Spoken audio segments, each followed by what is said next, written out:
Am I the meanest? Pun's drunk. Am I the prettiest? Pun's drunk. Am I the baddest mofo low down around this town? Pun's drunk. Well, who am I? Pun's drunk. Who am I? Pun's drunk. I can't hear you. Pun's drunk. AKA Mr. Moo. Won't shine himself. Of Harlem.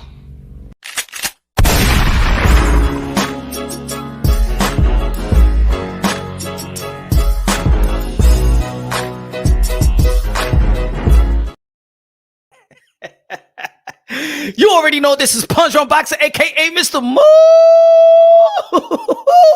Shine himself, aka el adobo, el sazón, el borracho, el pastor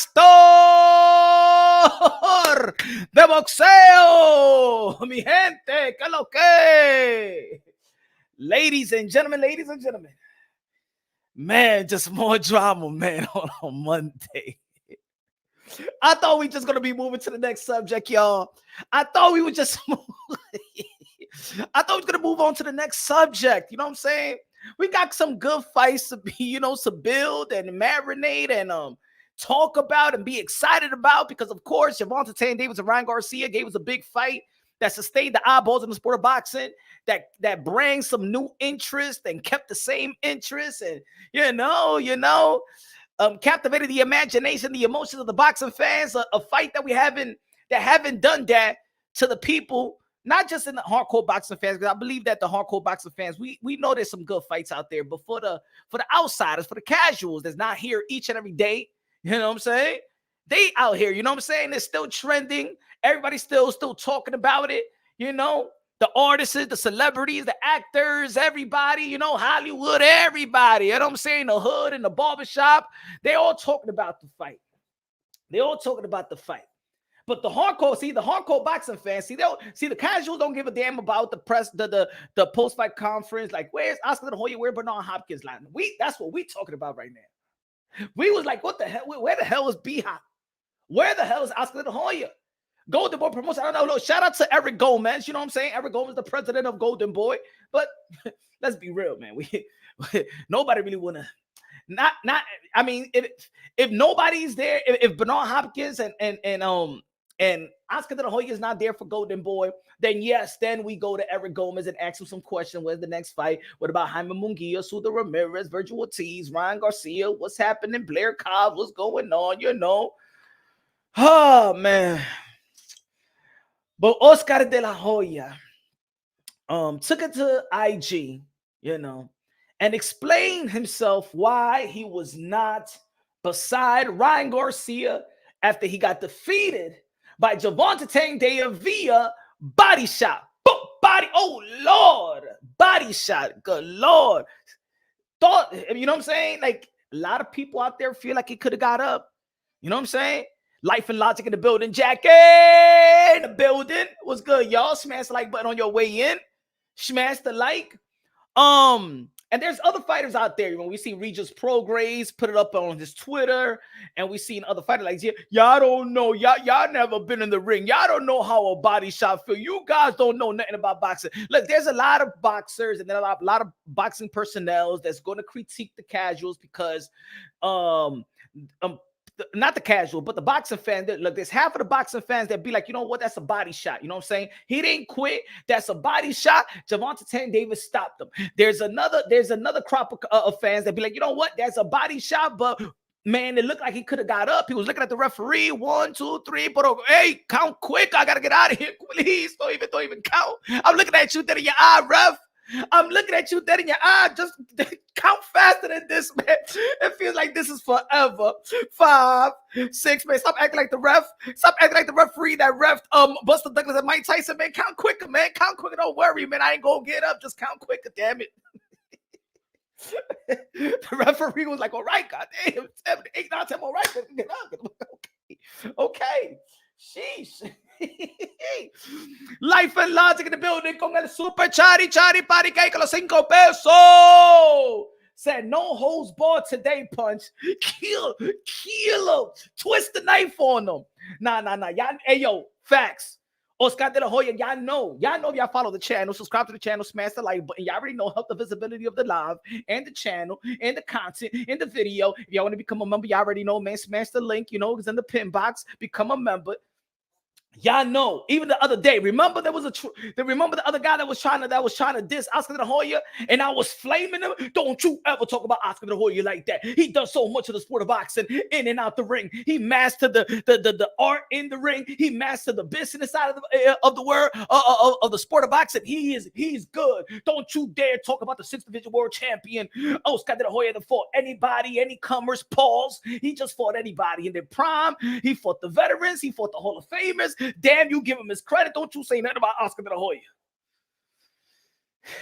But it's my turn, Oscar, to flame your ass. It is Punch Drunk Boxing, Oscar de la Hoya. How dare you? Maldito hablador. Mentiroso. Oscar de la Hoya. Oh, man. How dare you and B-Hop? Yeah, and you know what? I'm disappointed in you, B-Hop. Because at least B-Hop for me has a reputation. Like we know how Oscar de la Hoya be slipping and stuff like that. And I don't flame him like other people flame him, right? We know the fish in that. And I'll be like, you know what, man, that's a crazy. Oscar de la Hoya is also a crazy dude that when he get drunk, he se da la pata. He acting crazy. You know what I'm saying? He's like a crazy kid in a dorm room in college. You don't feel me? But Oscar, man, how you gonna come out saying that? He said that throughout the week. Now, look, it's not a funny matter because we really don't know. But man, I'm gonna tell you like this, Oscar de la Hoya. Even I get death threats in YouTube, and that's no funny matter. But we got so many trolls out here that, man, I used to get emails, DMs. Oh man, if you better come to my city, what I'm gonna do to you, Punch? You won't be talking like that the way you be talking. Oh man, and stuff like that. Man, I used to get it everywhere. And every time I go to an arena, I'd be like, hey, yo, Punch, hey, yo, what's good? Hey, yo, Moonshine, what's good? Blah, blah. I even had haters come up to me and be like, yo, Punch, I'm one of those guys, you know what I'm saying? I'm him, you know what I'm saying? I be hating on you. Yo, this is my girl. Yo, one time, I'm gonna tell you the truth. One time in New Hampshire, right? New Hampshire to see the Vince Andre versus Jason Quigley, right? And I had to go to the restroom. I went upstairs, boom, boom, about to go to the restroom. And then this guy was like, yo, Punch, yo, what's good, Mr. Moonshine? What's good? Yo, I gotta keep it real, because I'll be talking, man, ish about you and stuff like that. But you funny though, man. You know your boxing is. I just don't agree with you with the Tyson Fury, Deontay Wilder stuff. And yo, sir, this is my girl right here. And you know what his girl said? He said, yeah, he be looking at your channel all the time and stuff like that. We be arguing because I find you funny and stuff like that. And I'm saying to my mom, yo, your girl must think that you some loser, that you talk so much ish about me with your girl, but you watch me. She blew his spot up. Yo, she blew his spot up like in his face. Like, nah, he be watching you every day and stuff like that. We be arguing because I find you funny, And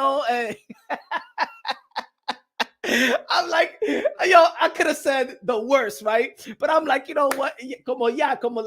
Let's say like, yeah, you bow to me. That's it, And then dude gonna be like, yo, I didn't even know you look that tall. You know what I'm saying? When you be doing the live, you're sitting on the chair, so you be like, you know what I'm saying? You look short and shit. Mira, una bofetada, yo te cojo la mujer también. ¿Qué? I should have been. I'm a humble cat. You know what I'm saying? But for real. So Oscar de la Hoya, come on, man. You've been in the game for such a long time. Oscar de la Hoya, you a fighter. As a matter of fact, Vegas, Oscar de la Hoya, Vegas, man, you got a bunch of people that love you. I'm gonna tell you like this, Oscar de la Hoya, you're not one of these hated fighters. Yo, Oscar de la Hoya, when you walk around the street, yo, even if you don't have bodyguards, there are people out there that's your fans, and they will F up a mother effer if they try to play with you. What you mean you got these little death threats and stuff like that when you got like 50, 100 security? You had your security, Bernard Hopkins security, PPC security, Showtime security, Gervonta Davis security, Ryan Garcia security. Hey, yo, there was so many security, man. There was, what you talking about? There was some death threats, man. Ain't no death threats with Ryan Garcia versus Gervonta Davis. Ain't nobody was talking about no gunplay. Why would there be death threats to you? Tell me. Why would they be a death threat to Oscar de la Hoya between Gervonta Davis and Ryan Garcia? You ain't saying nothing like ain't nobody with Bernard Hopkins. You ain't dropped now. If you would have dropped a flag like a Bernard Hopkins, you know, remember Bernard Hopkins in Puerto Rico when he dropped that Puerto Rican flag, and then Bernard Hopkins said, "Yo, I got some death threats." Oh, I understand why you got the death threats from the Puerto Rican Boricua. Que bonita bandera, que bonita bandera, que bonita bandera, la bandera puertorriqueña. I understand that, but come on, y'all. See. The thing is that your story, Oscar de la Hoya and Bernard Hopkins, what he said yesterday, just doesn't match. And I'm going to say it like this. It seemed like maybe Bernard Hopkins wanted to say the same thing that Oscar de la Hoya was saying. But Bernard Hopkins, you know how he thinks before he talks. He takes a lot of pauses. And he'd be like, you know, he's thinking about what he's going to say. Let me say this because I don't want to get sued. So I'm not going to mention PBC. I'm not going to say that I was banned like the way that Oscar de la Hoya said that, yo, they banned Bernard Hopkins because, and now but the truth is this. The truth is this. What's good, beat man? The truth is this. We did see Coach Kevin Ford post in the IG story about the testosterone cream that came from the Gervonta Davis team. So let's be real. Let's be honest.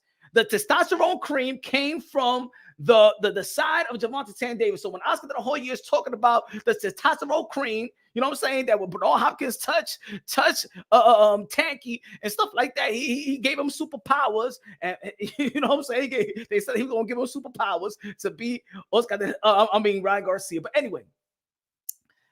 Oscar de la Hoya said that he was not there for Ryan Garcia because he received death threats. It's because Bernard Hopkins, they told him that he was a cheater, that he said he got banned, but he was there next to Manny Pacquiao. Remember, there's a clip of Manny Pacquiao when they're escorting Manny Pacquiao out the arena, and you saw Pitbull Cruz. The security didn't get there about Pitbull Cruz. Pitbull Cruz said, I'm with Manny Pacquiao.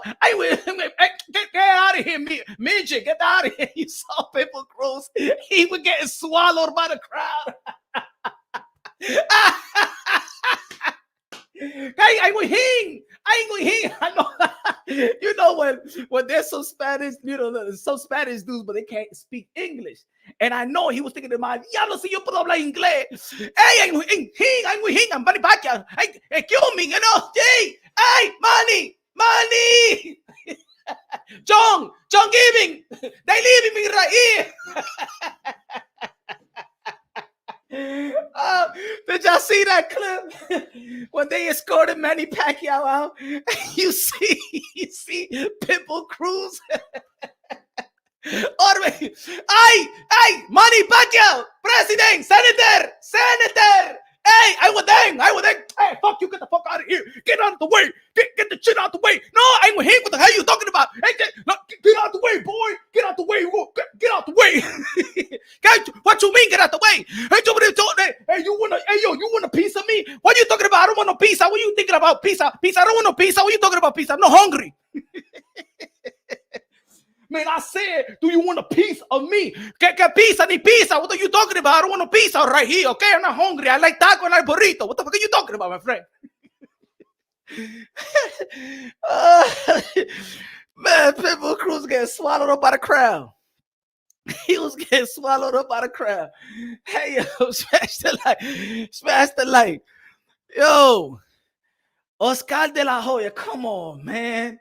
Don't do that to us. Don't do that to us after all. How you gonna be a liar like that? Oh my God. It couldn't get any worse. Hey, yo, Oscar de la Hoya, I would have just kept my mouth shut. Oscar de la Hoya said he was getting death threats. You's a liar! Tú eres un hablador mentiroso. Hey, yo, man. Hey, yo, man, it's how to let's take Oscar de la Hoya to church. They got us go to your church. I'm saying like this. You know, we go to church, them Catholic, Roman Catholic church, they give you a little, you know what I'm saying? They give you a little oil in your forehead. Hey, yo, priest, man, smack Oscar the Hoya with a bucket of holy water, man. Shower him. Shower him. Baptize him right now. In the name of Christ. Lord, get this liar and drown him on holy water. Baptize him. Priest is like this, you know what I'm saying?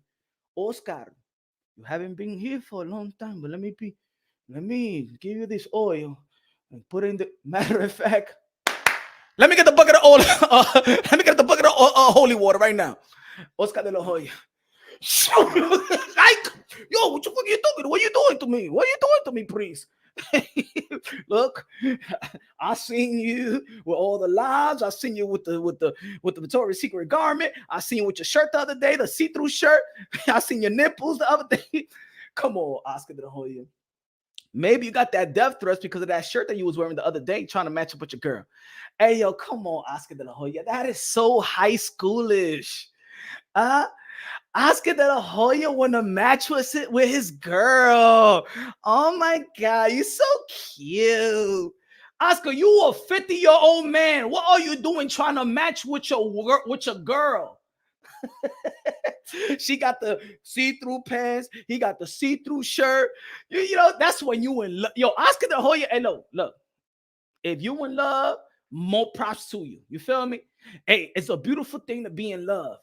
But you a 50-year-old man, Oscar de la Hoya. What are you doing sharing like you know when you see guys in the mall and you know they got the girl got the shirt and they got like little matching shirt, you'd be like, oh my God, stop. Oh, brother. I don't knock nobody's love with their significant other, but sometimes when I be looking at that shit, when I'm in the mall or something, and I see it's me and you know what I'm saying? When they be having these this little, you know, tacky, you know what I'm saying, shirts. Oh my God, y'all love each other, man. Please, man. You trying to match with your girl and shit like that. You wear the shirt. Oh my God, Oscar, stop. Stop it. Stop it, Oscar. Diablo, esa tipa le está mamando el huevo bueno a ese. Diablo, ¿qué? But hey, Oscar, stop injecting your face too. Stop it, all right? You never been that cat that never had a problem with the looks. All right, stop it, Oscar. Stop it, because your girl look like I know she younger than you, and I know you want to keep this young. You don't, Oscar.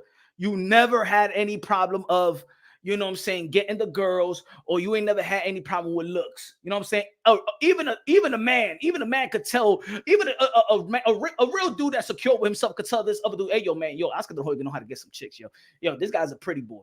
A real man could say that. Ain't no pause on that. Like, hey, yo, my man, yo, it's like saying, yo, Ryan Garcia could get some chicks. You can see that. You can see that Gervonta Davis could get some chicks. You can see that, man. You can give props to other. Hey, yo, he gets he put himself together. You know what I'm saying? Oscar de la Hoya, stop injecting your face, all right? Stop it. I see it. You gonna turn like Madonna, all right? Chill out.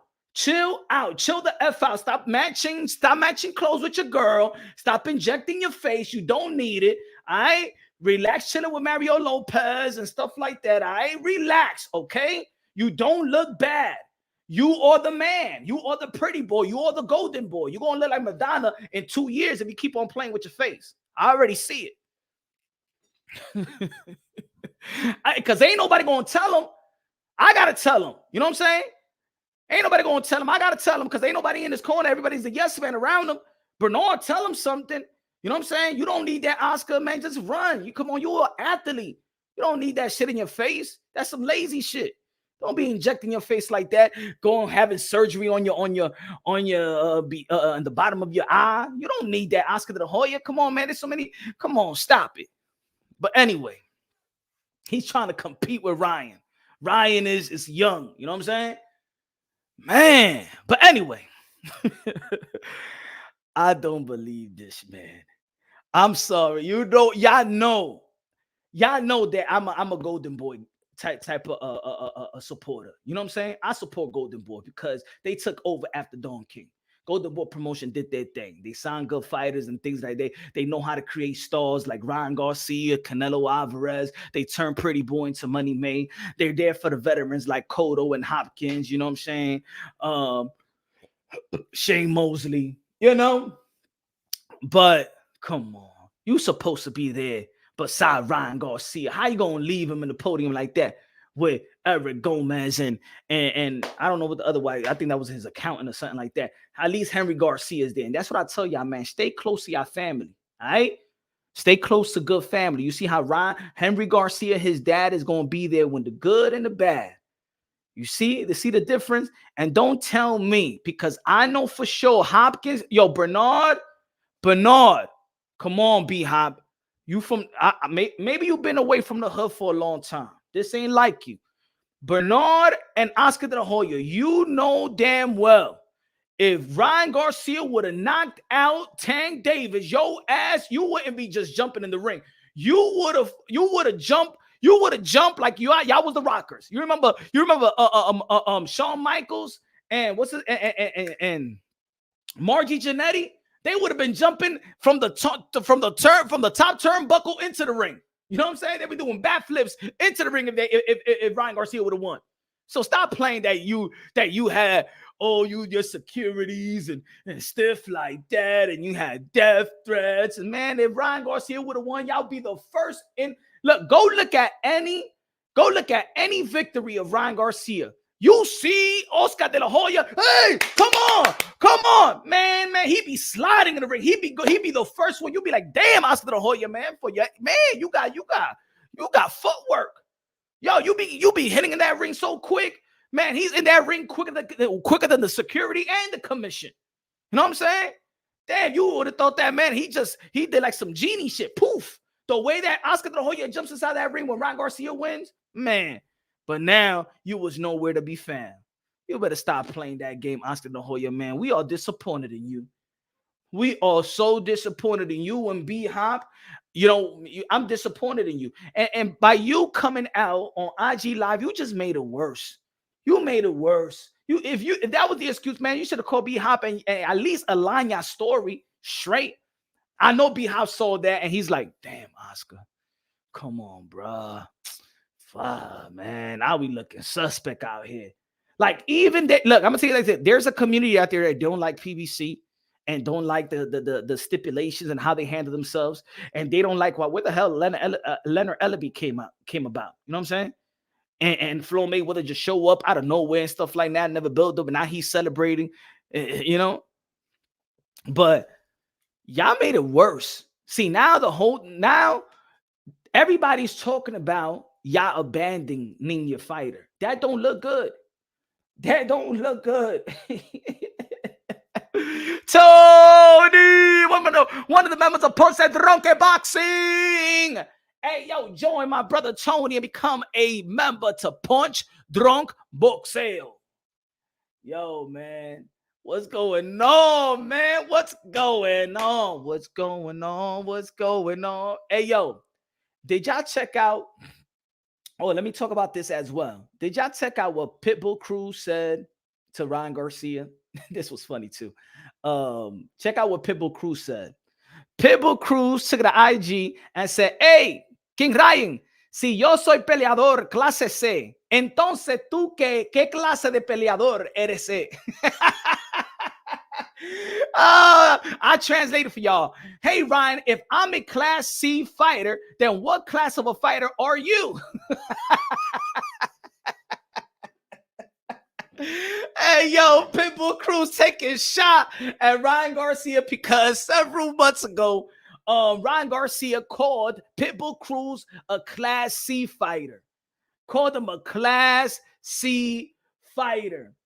Si yo soy peleador, clase. I want to imagine how Pitbull Cruz is going to be saying. Ay, mírate, Ryan, mira, King, Queen, lo que tú eres, lo que tú quieras ser. Mira, sí.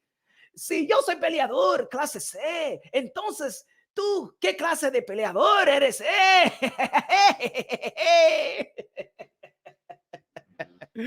Oh, man. Hey. But not so fast, Pitbull Cruz. Not so fast. Not so fast, Pitbull Cruz. Let me tell you something, Pitbull Cruz. No venga con eso. No be dissing like that, Pitbull Cruz. Pitbull Cruz. Don't be dissing people like that, porque tú le tenías miedo a Shakur Stevenson. ¿Por qué tú no peleaste a Shakur Stevenson? No, pero, well, what happened to the dog? The dog in you to fight Shakur Stevenson, huh? What happened to the dog in you, huh? No venga con eso, pero eso era funny, lo que tú le estás diciendo a Ryan Garcia. It's true, and I said that yesterday. You know what I'm saying? I said, Randy in the building, con la bandera República Dominicana, la música de Randy, ¿dónde está la música? Ahí, DJ Camelo, Alex Sensation, dale la música de Randy.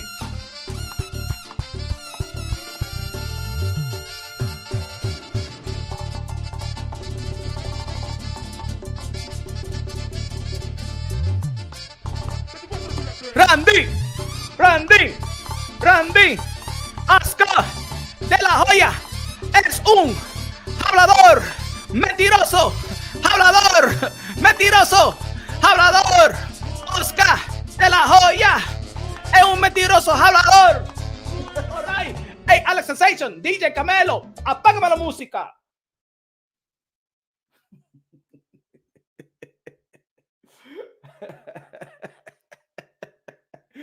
Oh, man. Diablo. People crew going in on Ryan Garcia. Oh, who's the C-class fighter? Who's the C-class fighter now? Huh?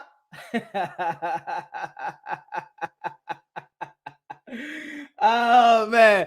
The Sweet Signs Examiner in the building. What's good, my brother? I haven't seen you in a while, bro. What's good, champ? Let me show love to the Sweet Signs Examiner. Where was Joe Goosen doing the post-fight presser? He would have even a different reason as to why he wasn't present than Bernard and Oscar.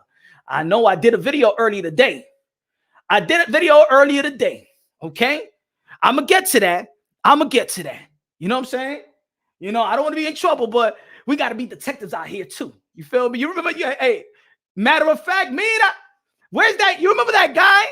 Remember the Israelite that was here trying to troll me the other day? And he was like, yo, Punch, I don't feel what you've been doing because I sent you something for you to do an investigation. Man, I'm doing the investigation right now, okay? Where's that guy? I got an investigation I'm doing right now. I did an investigation, okay? The investigation of who is the mole, whatever you want to call it, the mole in Ryan Garcia's gym. I did some investigation. 21 Jump Street. Yeah, 21 Jump Street. Y'all remember that? Y'all remember 21 Jump Street with what's his name with Johnny Depp? That was 21 Jump Street, right? With Johnny Depp. Was it 21 Jump Street? Nah, that wasn't 21 Jump Street. Yeah, it was Johnny Depp, right? I don't know. It was one of them high school undercover shows. But anyway, yeah, I was doing some investigation, y'all. Yeah, I was doing some investigation. Who was the Tekashi 6ix9ine of who was the Tekashi 6ix9ine in the camp of Ryan Garcia?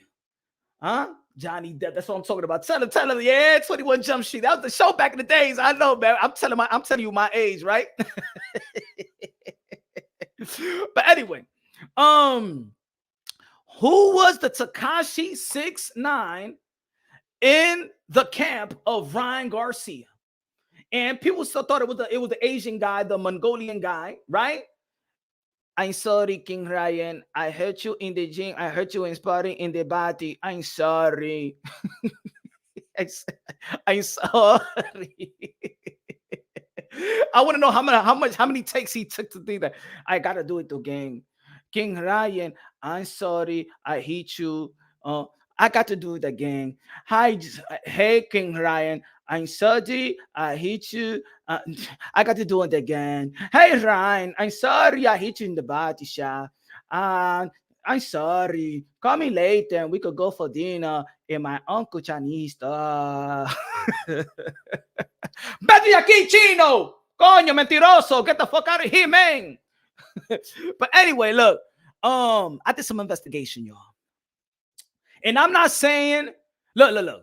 You know if something happens to you, right? I don't want people to be like, yo, I don't want the PBC people to come after me and TGB and things that and Showtime to come after me. I'm just keeping them bossy logically and objectively. If something happens to you or something happens to me, who are they gonna go to? If something if I pass away in my house, or if I die in a violent manner in my own house, or something happened to me or whatever, they're going to ask my loved ones. They're going to go straight to my love. They're gonna go to my wife. They're gonna go to my kids. They're gonna go to my siblings. They're gonna go to the closest people to you. Correct? So what I did in my investigation, Detective Ponce Dronki, high, low, dímelo. If it's moonshine, has to be great, but in the fall stiff flakes, baby, and add some sugar on it. Let's go, high, low. Dímelo, mi hermano, que lo que. Look, gracias por el super chat. Gracias. Oh, que Dios te bendiga. Y a todito también, ustedes, los supporters. Smash the like button, okay? Smash the like button, que ya haven't smashed something tonight, oíste. Pelagatos. Hey, anyway, so I was doing some investigation. So I gotta look at who I look at. Could it be Oscar De Hoya? Nah, man. He don't like PBC. He don't like that side. Bernard Hopkins, nah, man. Bernard Hopkins. I mean, he know Coach Calvin Ford, but why would he f up the bag like that? You know what I'm saying? Nah, that's his business. Nah.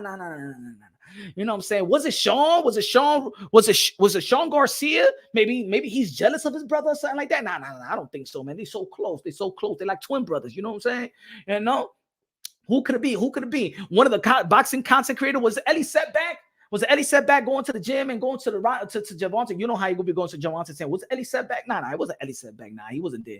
Fight hype. Was it anybody in fight? Nah, it wasn't that. You know what I'm saying? What about the train? What about Joe Goosen? Joe Goosen is the only one that's affiliated with Gervonta Davis' team, meaning TGB. Joe Goosen is the brother. Is the brother-in-law of Tom Brown. Joe Goosen's sister married Tom Brown. And Tom Brown and Joe Goosen's sister created a child. Her name is Brittany Goosen. And Brittany Goosen is the VP of TGB. And y'all seen Joe Goosen working for PBC as a commentator and things of that nature. So I'm thinking of who, I'm not saying it was, hey, I don't want nobody to assume me or nothing like that. Hey, PBC, TGB, Brittany, hey, Joe, hey, Tom, hey, okay? I'm assuming, I'm just putting something out there, okay? No vean con ustedes, los haters, okay? Chill out, relax, okay? Funny, haha, chill out. If they would tell me, who punch would you think? If you had to choose something, ¿quién el ratón, the rat, the snitch, the Takashi 6ix9ine of Ryan Garcia camp? Who would it be? If I had to pick, I'm not saying he is. If I would have to pick the first person as the detective, as the lead detective of Ponte Dronki Police Department.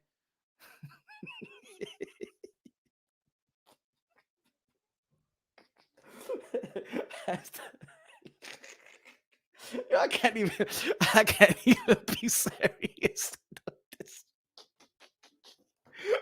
I can't even be serious, dude. Oh, if I'm the lead damn detective, Captain Punch Drunk of the police department in New York City, I first will go to Joe Goosen. Now, Joe, I understand that you got a niece that works with PBC, TGB, and on the side of Gervonta Davis. Am I correct? Yeah. But what that has to do, I didn't ask what that has to do, but I'm just asking you a question, Joe. Are you related to Brittany? Yes, that's my niece. All right. Okay, that's it.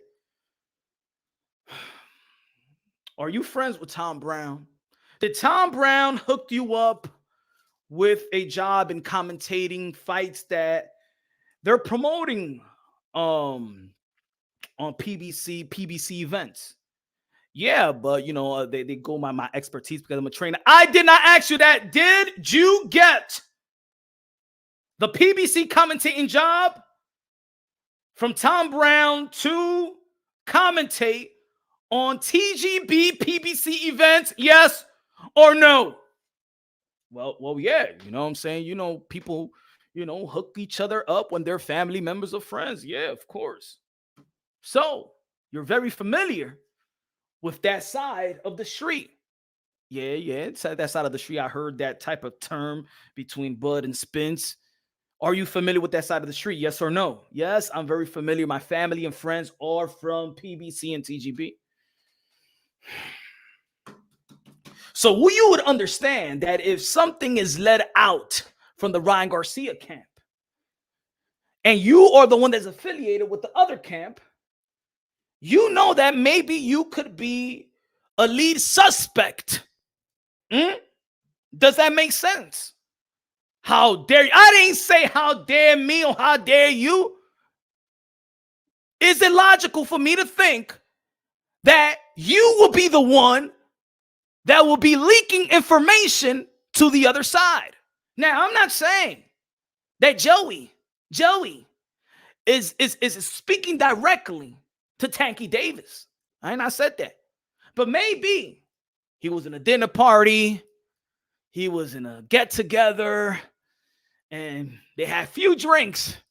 And he told the man, how's Ryan Garcia? Man, we can't wait for the fight. You know what I'm saying? Man, how's Ryan doing? Yeah, he's doing good. But, man, he got hurt with a body shot, man, with this other guy, Mongolian guy and stuff like that, man. But, you know how it is in sparring. Everything going to be better. And then they told Tank, hey, Ryan Garcia is having a little struggle in camp. So try to go with the body. Try to go to the body. Is it logical to me? Is it logical to me to say that? No, I'm not saying you are Tekashi 6ix9ine. I'm not saying you a rat, you a snitch. I'm not saying that. I'm not saying that you a raton.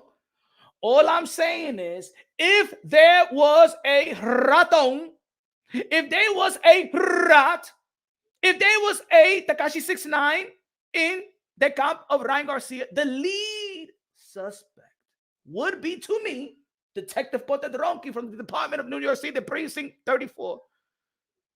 That Joey is the lead suspect. If there was.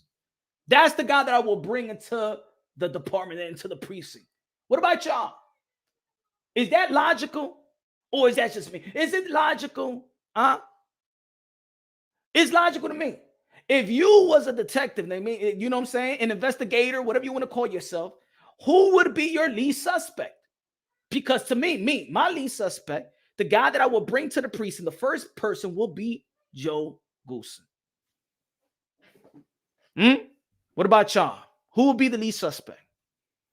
Would it be Oscar? Would it be Eric Gomez? Would it be the attorney? Now peep this. Okay.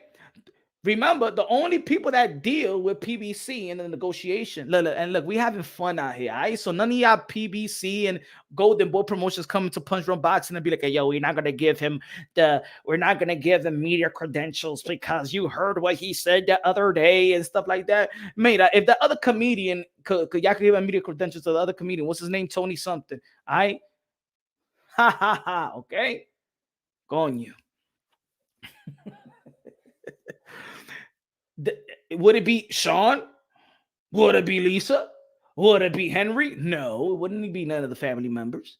Would it be a sparring partner? Maybe it could be the sparring partner, but the Mongolian guy did not say that he gave any information to Tank. You know what I'm saying? He didn't give any information to Tank. That's not what he said in the video, right? Smash the like button, ladies and gentlemen. Smash the like button. He didn't say that. The lead suspect to me is Joe. All right, that would be the lead suspect. Does that make sense? Let me see what the people saying in the votes. You know what I'm saying, let me see what the people saying. Yeah, but I can't even see the vote no more, man. Oh, I can see it. I can see it. Hold on, give me a second. Do you believe 66% said hell no? 66% do not believe Oscar de la Hoya. And also Joe Goosen did not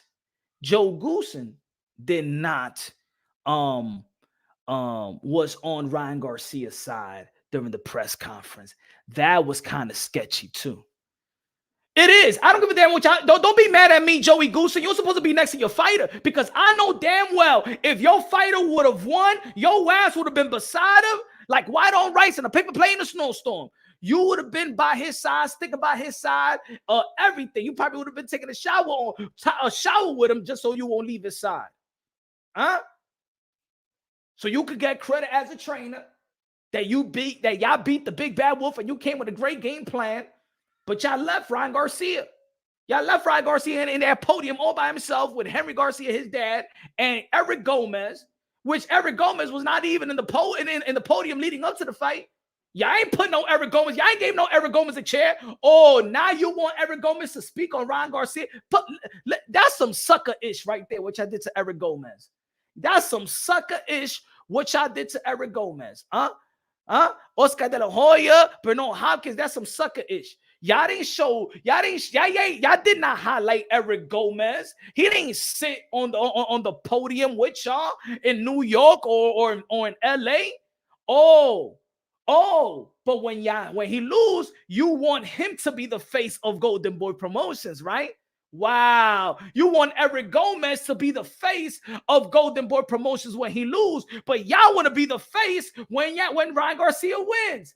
That's some silly-ish. That's some sucker-ish. I did not expect that from Oscar de la Hoya and Bernard Hopkins. Y'all fighters, bro. Y'all lost. Y'all won before. Why would y'all let Eric Gomez be the face of Golden Boy Promotions when Ryan Garcia wins? But when Ryan Garcia loses, but when he's winning, and if y'all would have won, your ass would have been like this cheesing. You would have been showing off your little Barbie girlfriend. Bernard Hopkins would have been showing his gap too. That gap, he would have been showing on. He gonna be talking. He would have been the most philosopher. I told you, Ryan Garcia did this, Ryan Garcia did that, all the stipulations and shout out to Eric Gomez, bro. Because if I was Eric Gomez, man, I'd be like, man, y'all do that shit by yourself. I ain't gonna stand over there, man, look like a loser and shit like that. Y'all ain't want me up there leading up to the fight. How many interviews y'all gave me? What type of how many, man? Even Leonard Ellaby had more highlights, and they gave him the mic to speak on his opinion. Ain't nobody want to know Eric Gomez's opinion, and now we gotta look and ask Eric Gomez what happened to Ryan Garcia, and now he gotta ask. Oh, now he's the president. Y'all ain't treat him like the president leading up to the fight. That's some sucker-ish, man. That is some sucker-ish. Why would anybody threaten you, Oscar de la Hoya, over this? He says they threatened my life throughout the week. Huh? What are you talking about, Oscar, man? You was all over the place this week. You was all over the place. You went to an award ceremony with the Ring magazine. You was with your wifey, and you went to an award show with the same suit that you had on in the press conference. You a liar. Tú eres un mentiroso, Oscar de la Hoya. Huh? Oscar del mentiroso, Oscar de la mierda, Oscar de la mierda con esa mentirosa. ¿Cómo tú vas a decir eso, mi hermano? Así, no habla mentira así. ¿Ah? Tú verás que Dios te va a castigar así mismito, Oscar de la Hoya. Diable, Oscar de la mierda. ¿Cómo tú vas a decir eso, mi hermano?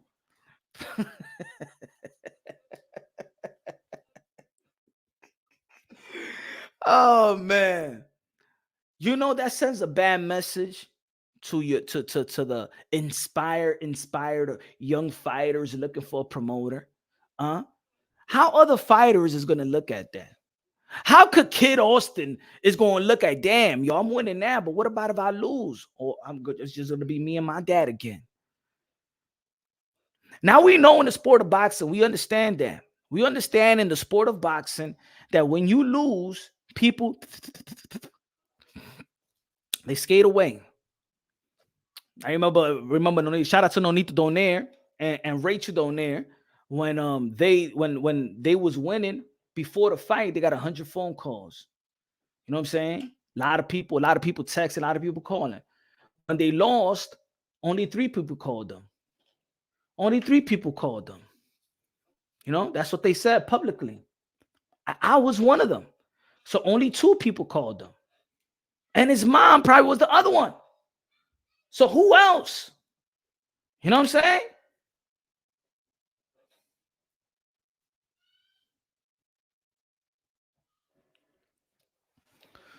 And I know, look, and I understand. Shout out to Eric Gomez. Shout out to his attorney, because even Oscar De La Hoya stated that the people that did this fight, that made this fight come through fruition, Oscar De La Hoya also stated that he hasn't spoken to Al Heyman. He don't speak to Al Heyman. It was actually Eric Gomez and attorneys. It was actually the attorneys that did that drew up this fight, and so I understand why his attorney was there after the fight. And but well, look what Bernard Hopkins said in his excuse. He said, "Oh, we already did our job." All right. Okay. Is it all right, Bernard Hopkins?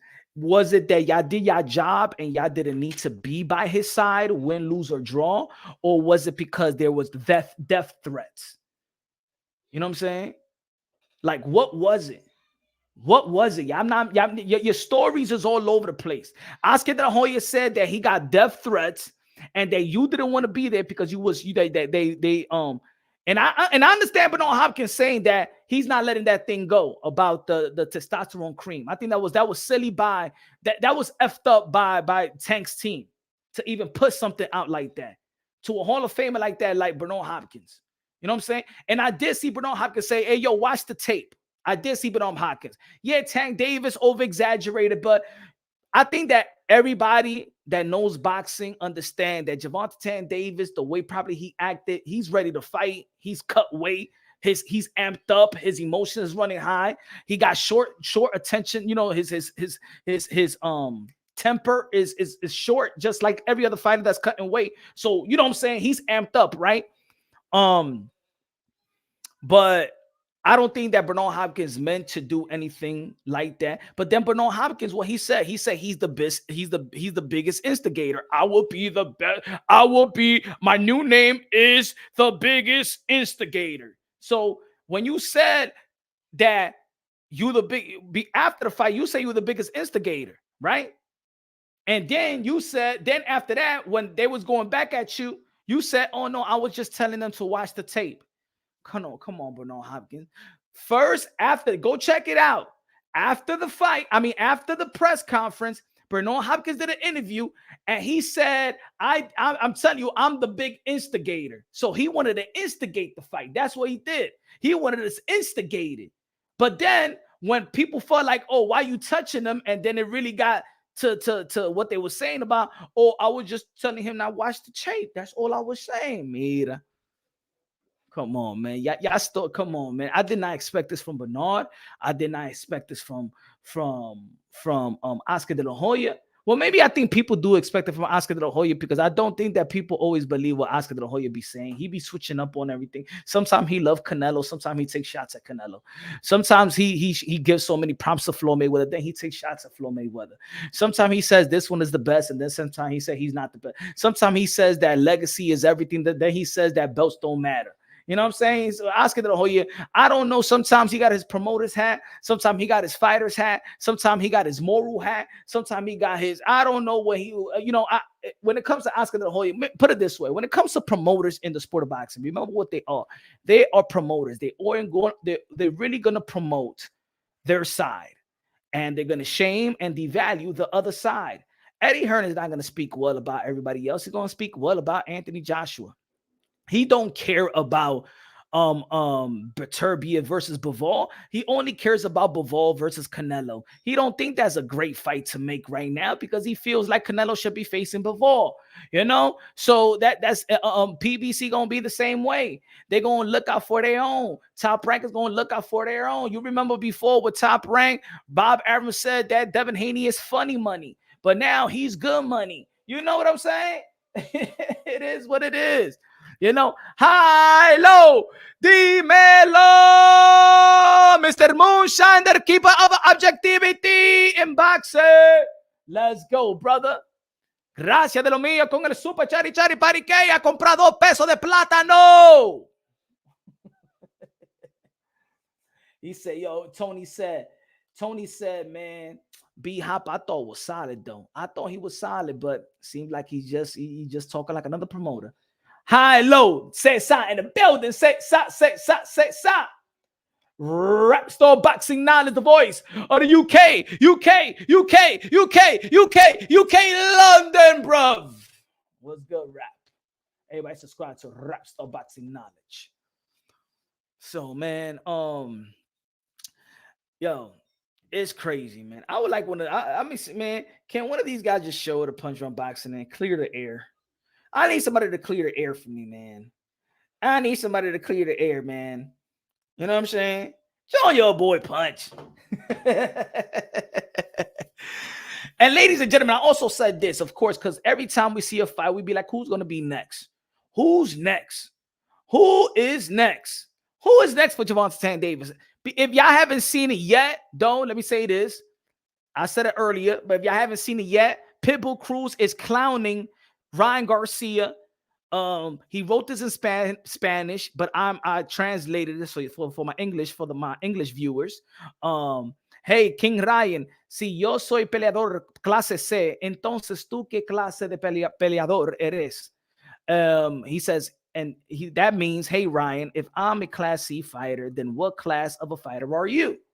But I don't think that he should really. I understand, because I did say it yesterday. I think that Pitbull Cruz, Hector Luis Garcia, Mario Barrios, Gamboa, Leo Santa Cruz all performed better than Ryan Garcia. So I agree with Pitbull Cruz. I understand what Pitbull Cruz is saying. You know what I'm saying? I understand. I think that Pitbull Cruz did way better than Ryan Garcia. I think Hector Luis Garcia did better than Ryan Garcia. I do think that Mario Barrios did better than Ryan Garcia. I do think that Gamboa, this ain't no cap. Like, to be honest, the way that he performed, you know, with the hype was a little bit disappointment. It was a little bit disappointing. And I know a lot of people was talking about that if he quit. Now I'm gonna say it like this. Did he quit? He got hit with a body shot that he could continue. Maybe he can't continue to fight. Maybe he could have stood up. Maybe he was strong enough to stand up, but not strong enough to defend himself and fight. So maybe that's what it is. Maybe he didn't. He couldn't continue. You know, a lot of people get hit with a body shot, they can't continue. Ain't nobody said that Luke Campbell quit when Ryan Garcia hit him with a body shot, right? I didn't hear a bunch of channels or reporters or even insinuating that Luke Campbell even quit. Let's be real. Let's be honest. Luke Campbell got on his knees just like Ryan Garcia, and nobody questioned Luke Campbell for quitting. As a matter of fact, Luke Campbell didn't just get stopped. Luke Campbell retired. Ryan Garcia retired Luke Campbell, and nobody even said that Luke Campbell was quitting. So is this a matter of us going in on Ryan Garcia collectively as a boxing community because it's easy to go after Ryan Garcia because he's been a piñata in this community, because before he took the fight, we giving him all the credit in the world for taking the stipulations and taking the fight? And before that, they was calling him that he was the pull-out king, pause.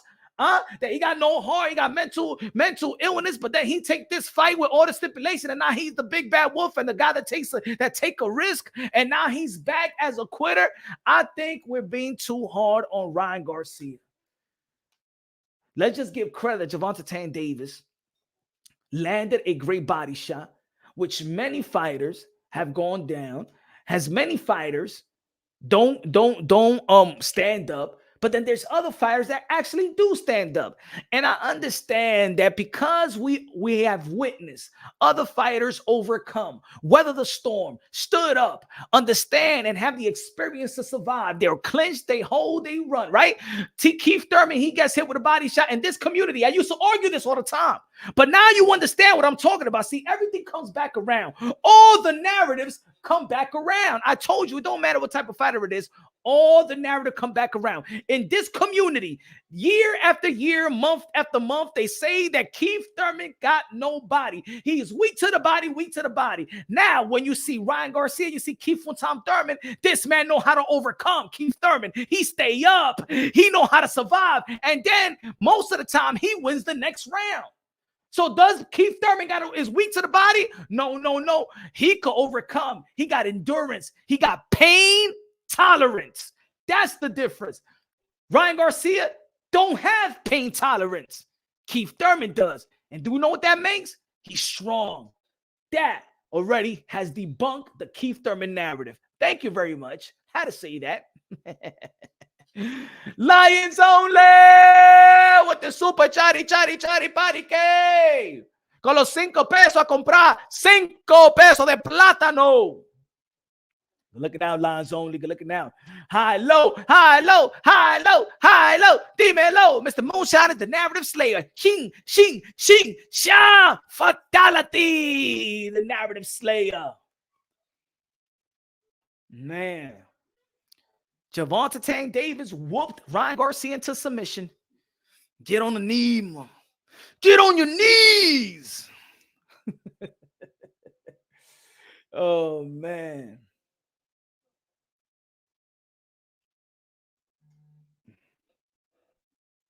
Get on your knees.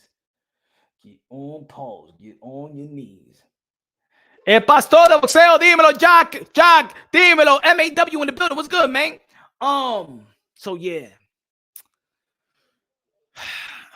I think Oscar de la Hoya made it worse. He made it worse. He should have never said anything. Again, I'm gonna say it again. I said it yesterday. I said it throughout the fight. As much that I know that Gervonta Davis and Ryan Garcia did so much good for the sport of boxing, just to create this event. And you got to give credit to Showtime, got to give credit to TGB, got to give credit to Golden Boy Promotions, got to give credit to Al Heyman, aka Al Hamon. Got to give credit to Ryan Garcia, Gervonta Davis' team. Got to give credit to Joe Goosen, got to give credit to Calvin Ford, Coach Kenny, the parents, Henry Garcia, Lisa, Sean, everybody that had to do in building this fight, building these fighters. You know what I'm saying? With all the credit, because I believe that they did more for boxing than their own legacy. I told y'all before the fight, I said that this fight was needed for boxing. Devin, and especially in the lightweight division. In the lightweight division, this fight was needed for boxing. A fight like Devin Haney versus Lomachenko is needed to keep the little moral boxing has left. And it's good that we watched that. It's good that we got Devin Haney versus Vasily Lomachenko May 20th. It's good that it's not too far apart because people are still going to be, now people's talking about Tank. Now people talking about Shakur Tank. Now they're going to be talking about Devin Haney. If Devin Haney beats Lomachenko, then people going to be like, they're going to switch emotions. Oh no, it's Tank and Haney. Tank and Haney.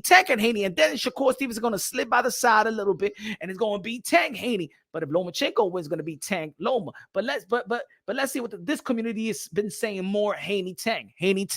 And then June 10th is going to come around. June 10th, and the guy that I believe, if you compare each and every one of them, if you can compare Ryan Garcia, the level of competition that they're facing, Ryan Garcia, Gervonta Davis, Shakur Stevenson, Devin Haney, Teofimo Lopez. Teofimo Lopez is taking the most risk in terms of competition. That's just facts. Josh Taylor is the biggest threat of any opponent these other guys are actually facing. Teofimo Lopez is taking on the biggest threat. Why these guys, Ryan Garcia and Gervonta Davis, was tampering with the 140. Teofimo Lopez go to the 140 and fight the top guy. All right? As much as Tank Davis is the big bad wolf, when he sniffed the 140-pound division, he fought Mario Barrios. And as soon as the fans were saying, what about Josh Taylor?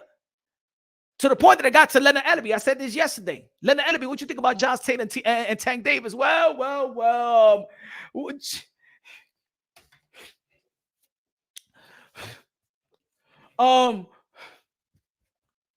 Josh Taylor's not bringing that to the table. He don't bring that to the table. I mean, How many people he had in his last fight? He don't sell. He only had 1,000 people in his last fight. Motherfucker, that was a pandemic. That's the reason. What you talking about? They only had 1,000 people because that was a pandemic. Did you see how he fought versus Jack Catterall? There was a sold out crowd out there in Scotland. Leonard Ellaby, Floyd Mayweather. They said, let's go back to 135. Even when they talk about Ryan Garcia, Floyd Mayweather said, we only go fight Ryan Garcia in 135. We can't pay him back at 135. Oh, they ain't like that. They didn't like that Josh Taylor tone. Oh, no, Leonard Ellaby did not like that Josh Taylor tone. Hey, yo, they ran back to the 135. They said, man, Mario Barrios, you saw how Floyd Mayweather was screaming to Floyd Mayweather was screaming at Gervonta Davis. Hey, yo, you losing an unofficial scorecard to Mario Barrios. Motherfuckers gonna be talking about no Josh Taylor, man. We out of here. Let's go back to the 135 with dudes that got no punching power. We go back to the 135 where people that got no punching power and yo tanking in the gym. And that's what I'm talking about. As much as y'all want to hate on my guy, the takeover, the commander-in-chief, the leader of the generation, Teofimo Lopez, the former king at lightweight, as much as y'all want to hate him, as much as y'all want to devalue him, as much as y'all want to be a slave to that moment with George Camboso, as much, Teofimo Lopez got the biggest heart out of all of them.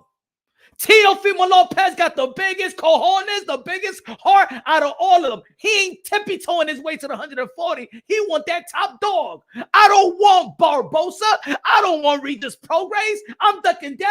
Fuck that. Give me Josh Taylor. Now. That's Teofimo Lopez. That's why Floyd Mayweather said, you know what? That's why Floyd Mayweather said this. That's why Floyd Mayweather said this. Oh, now I'm getting lit now. Oh, I'm getting lit. I want all the haters now. I want all of them. You would have put one fight in boxing together or was truly the best fight in the best right now, what would it be? Teofimo Lopez and Gervonta Tank Davis, Terrence Crawford, and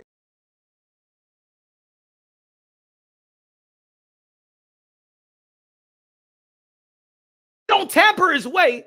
Oh no, he don't be walking into the 140-pound on landmines because there's landmines. I call that division landmines.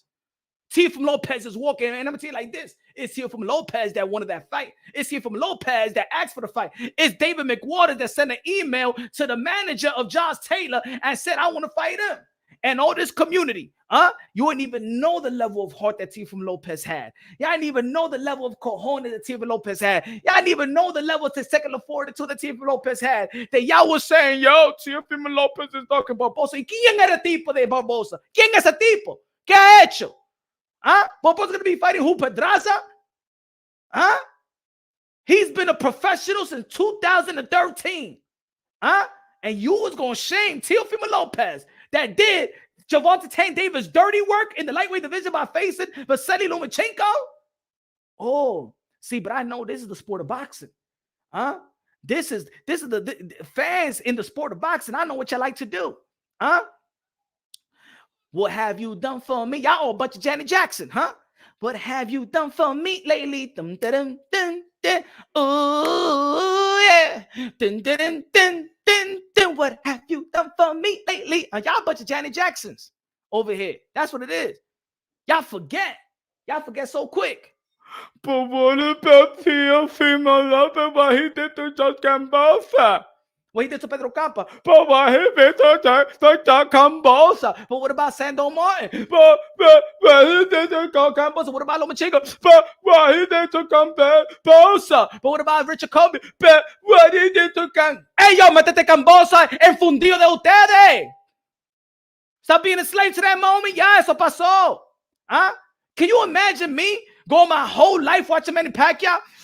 He can't be Ricky Hand. What happened when he got hit with a body shot early in his career?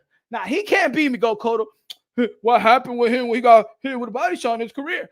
Man, he can't be Margarito. No, he can't. What about what happened to him when he got with a body shot early in his career? What about Marquez? No, because what happened when he got hit with a body shot early in his career? Y'all like that? Does that make sense? How about if I would have been talking about Bernard Hopkins. Huh? Yeah, Bernard Hopkins lost his first fight in his first fight in his career. What about Rogers? He lost the first fight in his career. Y'all so stuck in that. What about Roberto Duran? Huh? Who you think he gonna beat? Sugar Ray Leonard? Nah, he beat that. He lost to De Jesus. Y'all so stuck. Look at the skills. Analyze them at their A. At their A game. Huh? Y'all talking about, bruh? Taking the more risk. And if Teofimo Lopez beat Josh Taylor, hold on.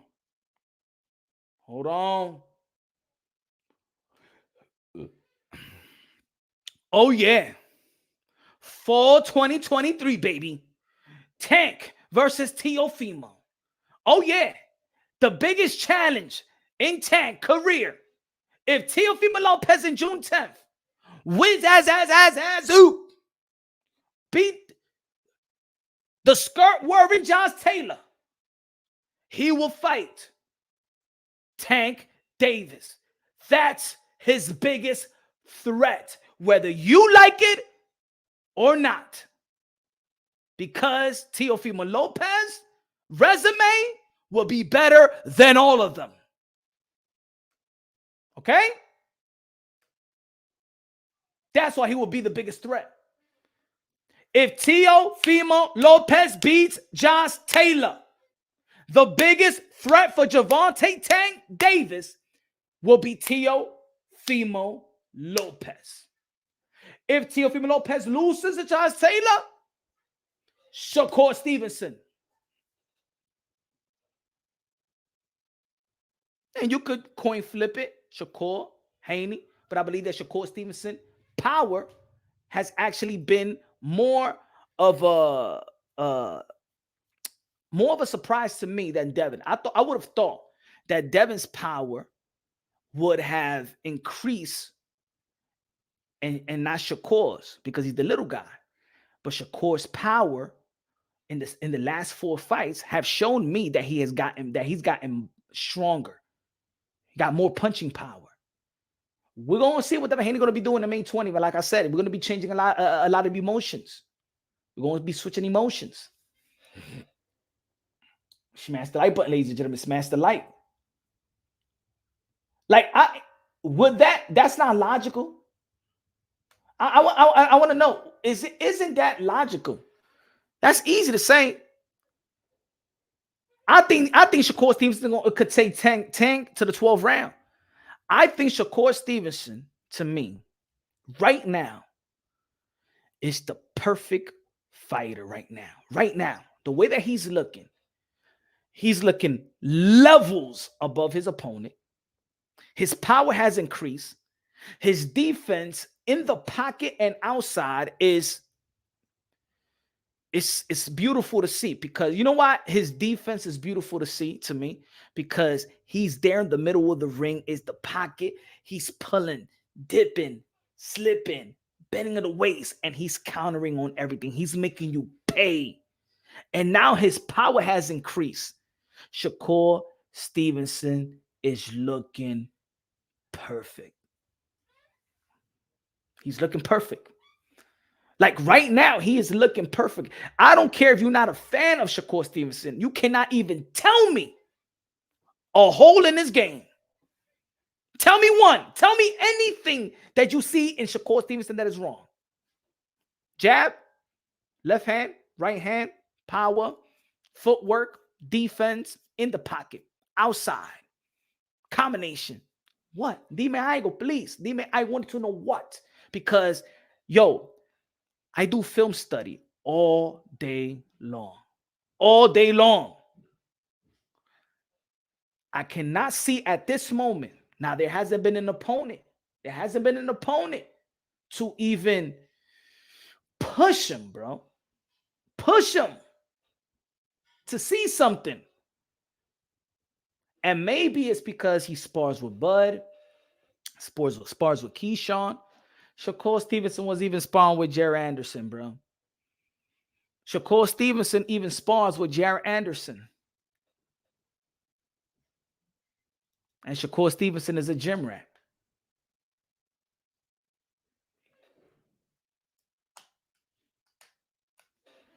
Nah, to be honest, look. We hardcore boxing fans here. Like we joke around, we play, you know what I'm saying? We joke around, we could throw shots here and there as just being comedic and stuff like that. But let's be real, even in the people in the chat.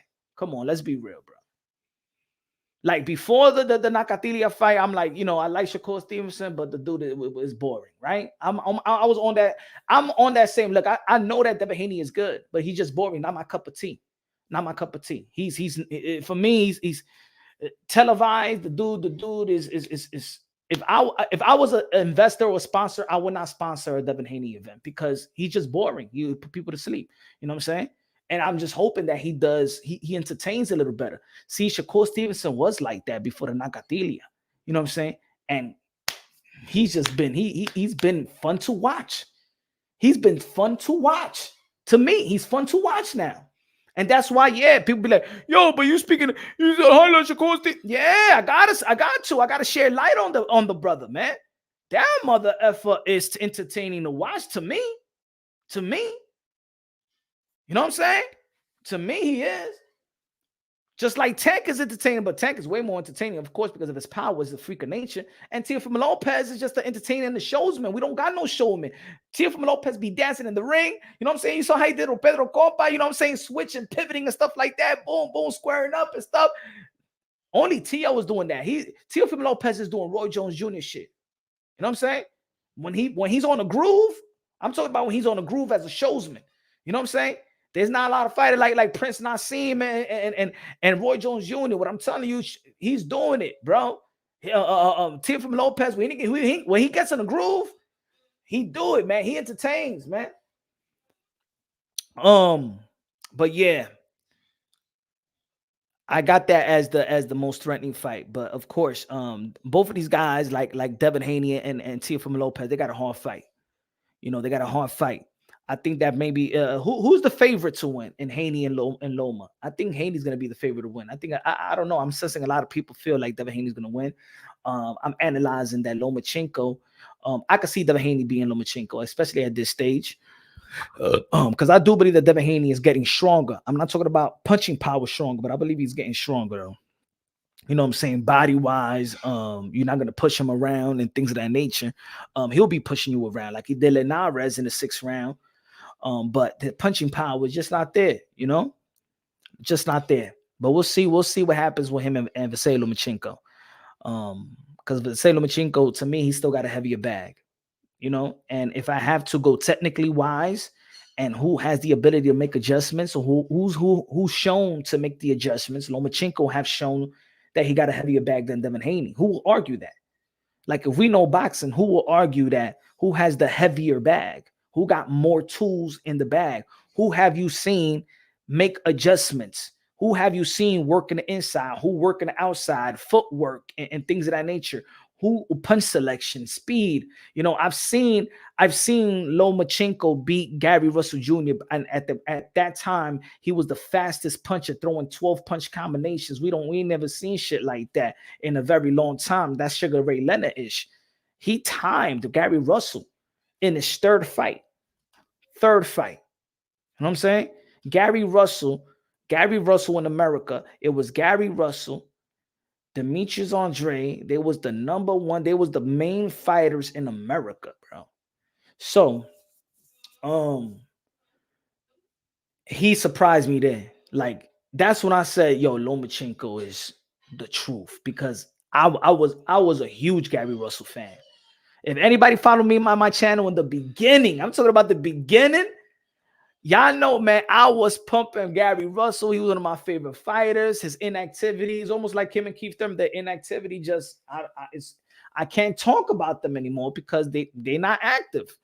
But Loma, what he did at Rig, we seen him adjust to Linares. We seen him adjust to Campbell. We seen him weather the storm. We see him adjust to Tio. You know what I'm saying? And all these guys have different styles. So with all the different styles and sizes that they brought to the table, Lomachenko made adjustments later on in the middle. Even in his last fight, Jermaine Ortiz was doing great work with going to the body.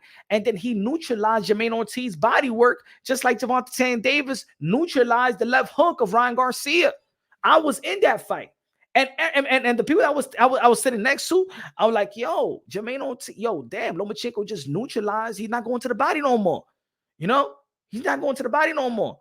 So Vasily Lomachenko, with the experience of fighting all these styles, he knows to adjust. He has adjusted. Even when somebody's winning a couple of rounds, he adjusts to them. Now, I have not seen it from Devin Haney. Could Devin Haney elevate his game? He's only 24 years old. Is there something better for Devin Haney? I believe so. See, I'm giving him the benefit of the doubt that he could enhance his game. You know what I'm saying? That he could add more to the toolbox. I believe that Devin Haney is a dedicated fighter. Haney is a smart fighter at that, and is dedicated to his craft and game. And I believe that he goes to he goes to the gym to add to his toolbox, right? So we're going to see. I don't believe that Lomachenko is old. I don't believe in the narrative. He's not old. He hasn't taken a lot of wear and tear in the professional level. Yes, he has 400 amateur bouts, but probably most of them was with headgear, or half of them was with headgear. All of them was a 3 rounders, and 4 rounders. So, I say like that is a fair fight. Yeah. Devin Haney got range and he's taller, but that's so what? Ryan Garcia had range and he was taller, and the smaller fighter beat him, yeah, but it was a stipulation. And of course, I'm going to say it again.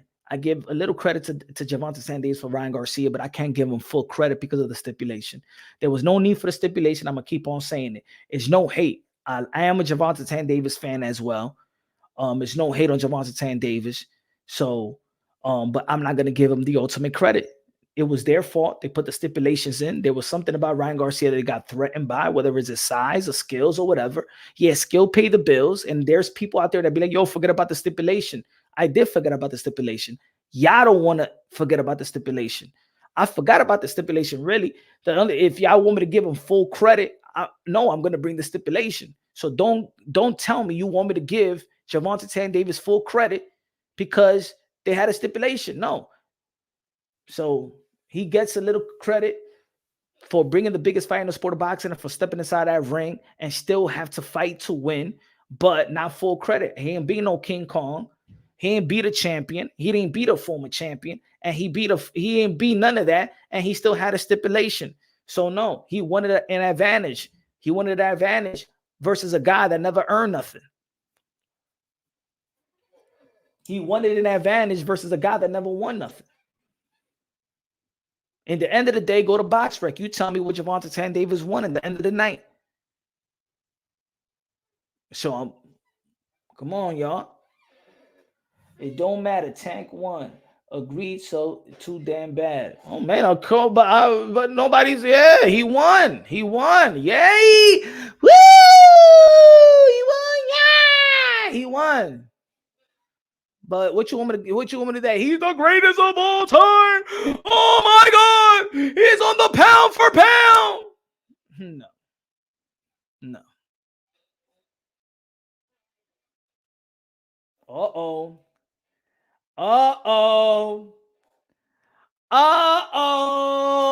Don't tell me you stuck. You still stuck. Y'all support cheating Fury though. Oh my God.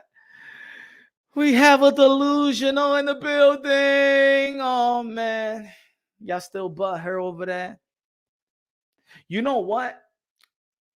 In this channel, see, everybody knows I'm a Deontay Wilder fan. I'm just not a fan of his excuses.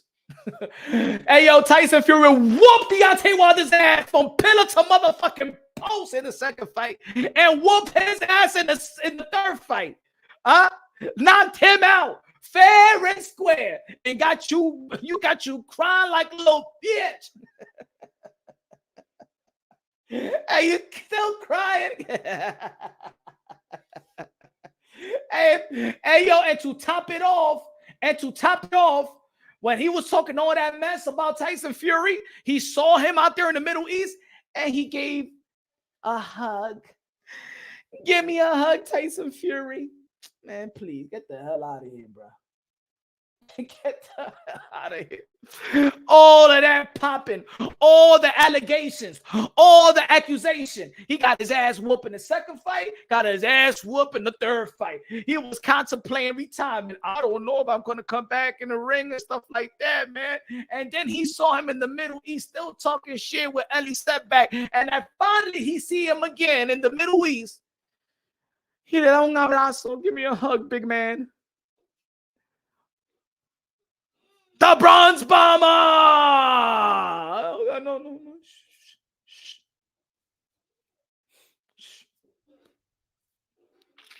Man, please. Man, please. Man, please.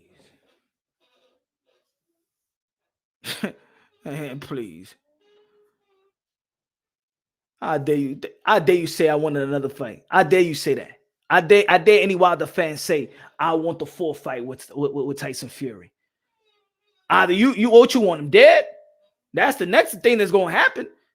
I mean, he bit in a pillar to post, got him delusional.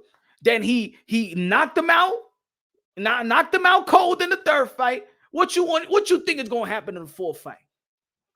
No, I don't want to see the fourth fight. I don't want. No. Fight Anthony Joshua, bro. I dare you say that. Ain't no Deontay Wilder fan wants Wilder to get Tyson Fury.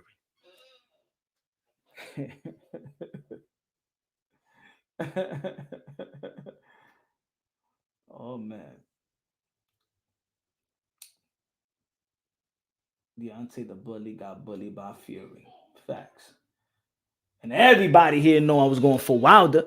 I was cheering for Wilder. Go back to the live commentary. All three fights I went for Wilder. In all three fights he let me down. Even in the second fight, I said Wilder, if he goes to the body, I've been saying this is the first fight. If he goes to the body, he still went to the body. Put the muscles up. Man, the bigger he got, the harder he fell. The bigger Deontay Wilder got, the harder he fell. Man, Tyson Fury is different.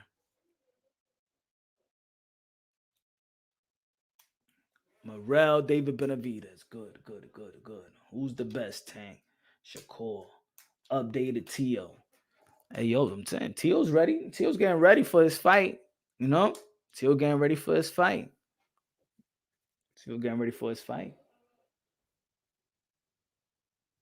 But yeah, man, I don't believe in man, I can't believe y'all was still on that Tyson Fury cheated. Oh my God. I can't believe y'all, bro. Like, what channel? Like, they did that to y'all. Like, Tyson Fury cheated. Like, that's so sad. Gets hit a lot. Never been touched. I thought we was over that. For Ryan Garcia, I don't think he's gotten better. Well, look, they're gonna go to 140.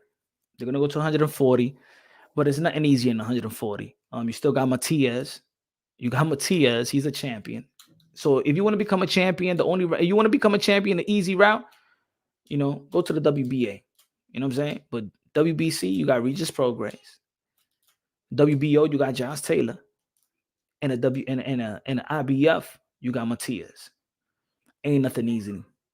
It's nothing easy. And I understand why probably Gervonta Davis stood in 135, even though that I believe his power carries to 100. I think that Gervonta Davis' power carries to 147 as well. I don't think that his height, it's not going to do good versus a Earl Spence and a Bud Crawford and a Virgil Ortiz power. I don't think he's going to be taking that. Boots Ennis, no. But at 140, a T.O. and Tank. I would like to see a Prograis in Tank, because think about it. Tank is in his prime. He's young. He's now coming into his prime. And Tank seems more dedicated than ever. So he's going to get better. You know what I'm saying? He's going to get better. Tank is now not, Tank hasn't taken any punishment in the last two fights. So he's getting sharper. Tank been fighting. He fought already 3 times in the span of 11 months. In this day and age, he's an active fighter compared to, the inactivity today. He's an active fighter. So we're gonna see, man. Hopefully, he worked things out with the justice system, and he stays out. Probably do a lot of community service, because I do believe that the way that Gervonta Tank Davis got the streets right now and got the culture, he's captivated the culture. He is your Allen Iverson of boxing right now. He is your Allen Iverson of boxing. A lot of people is following him. Even with my son in his school, high school, everybody liking Tank. You know what I'm saying? He got the streets, he got the culture. And you know what it is also? He's like an AI. Allen Iverson ain't talk a lot of ish. People just seen him and gravitated. They feel like they could relate to Tank. You know what I'm saying? It's certain about there's certain things that boxing and certain athlete does. They don't got to say too much. You just see them and you relate to them. You see them. You see, pause. You just see yourself like them. He got a story. He got a similar story that most of us have in impoverished neighborhood. You know what I'm saying? Not me. I had my mom and dad, but I'm just saying other people were single. But we poor. We was dead poor. Jail stories, shelter stories, homeless stories, man. A lot of us, fatherless and motherless stories, parents hooked on drugs and things of that nature. So Tank is just relatable to the have-nots. And remember, you got to understand this sport. The reason why people is gravitating towards Tank is because you got to remember, boxing is a poor man's sport. So the way that he's captivating the imagination and the emotions of the boxing fan is beautiful to watch. And it's got to the point where the fans don't give a damn who else is around is fighting. They just love Tank. Just like when he fight Hector Luis Garcia, it's sold out. They just want to see Tank, and Tank is giving their money's worth. Teofimo Lopez versus Tank Davis. That's what it is, man. And then Tio also was born and raised rough, bro. Tio was born rough. I don't even think that Tio, senior, he come. Shout out to Teofimo Lopez Senior. Like, if you listen to his story, and y'all don't know half of what Senior has gone through. Like, you see how Senior is and Teofimo Lopez Senior. And how much you want to bet? One day we're going to be talking about Teofimo Lopez Senior's life, right? Just the way he was brought up. Some of y'all going to be tearing. If he tells y'all just him talking about his own parents. If he tells y'all his story, and then they tell y'all the story the way they was raised and had a struggle even with Tio. You know what I'm saying? He got a story that it hasn't been told the way that, and I think that now that he got Teofimo Lopez production, he's gonna tell it like the way it is. He's gonna narrate his own story. But they got a story, man. They got a really epic story. Danny Medina in the building. Danny in the building. Yeah, man. His mother has struggled a lot too. You know what I'm saying? Like, y'all don't know that family. That family is very. That's why I give a lot of credit to Tio Senior and Mama Lopez and Teofimo, because, man, if talking about made it from the dirt, they made it from the dirt. And in the and in this boxing community, in this boxing, they didn't have no hype coming in. They didn't have no hype. They didn't have the Teofimo Lopez is the next Roberto Duran, the next Julio Cesar Chavez. Teofimo Lopez don't got no entourage. He don't get the cosign like Floyd Mayweather, get the cosign Devin Haney and Tank, and Canelo will and Oscar De La Hoya will cosign Ryan Garcia. Tio ain't get no cosign from nobody. He ain't come with no hype. He earned everything. USA Olympic trials, he won it, and they still didn't even have him in the USA Olympic, and he won the trial. That's why he went to Honduras. You know, he gotten snubbed before.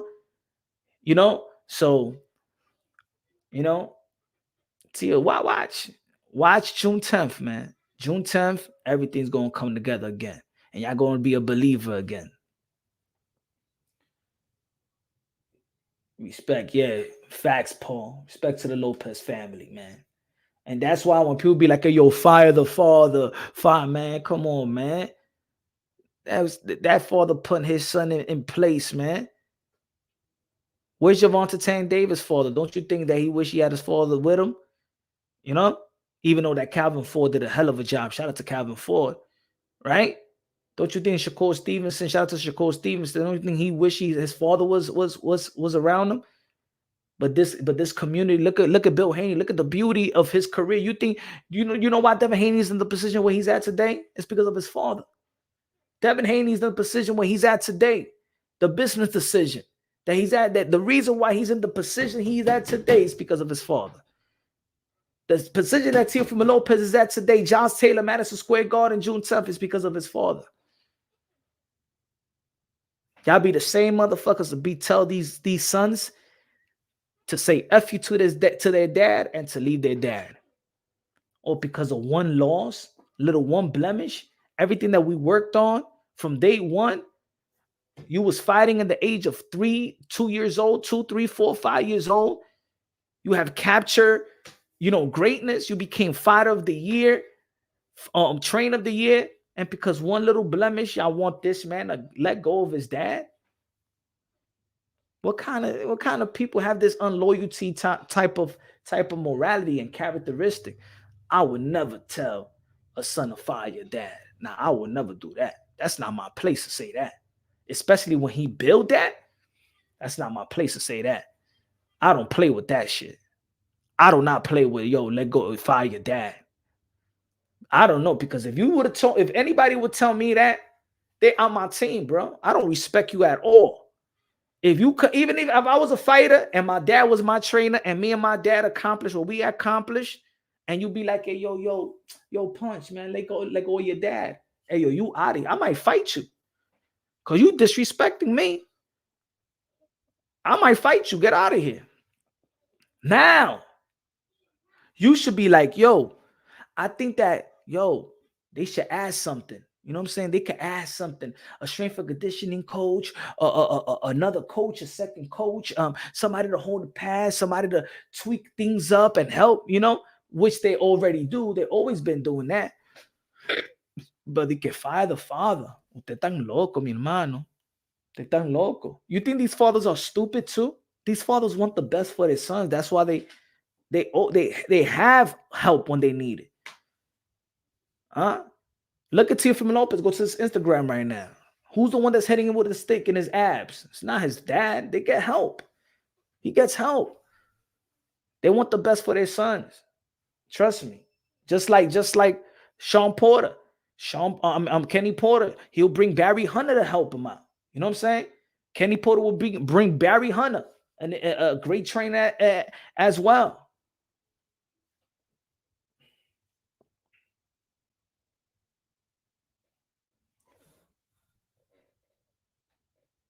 You need to think that through. If your pops is strung out, then what? Don't pay no attention to that. None of them pay attention to that, AJ. Tia don't pay attention to that. Let me tell you something about them, right? If y'all already know, the more that y'all tell and the more that he hears, let me tell y'all something. The more that he hears, y'all, I'm not saying y'all directly, when he hear the boxing fans say to fire his dad, the closer he gets to his dad. He don't trust none of it. He don't trust nobody. I know he don't trust nobody. He trusts his dad. I'm gonna tell you this, Teofimo Lopez trusts his God and his dad and no one else. I'm telling you. That's his best friend. That's his everything. That's his bodyguard. That's it. Tio don't got no bodyguards. You don't want none of that. It's him and his dad. Their bond is unbreakable. Thicker than anything you think that is a thick. Pause.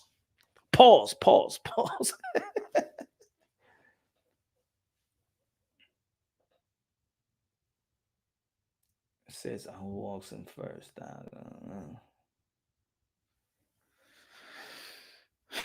Yo, yeah, guys, everybody subscribe to the channel. Everybody smashing the like button. Let me see how many likes we got in the building. How many likes we got in the building.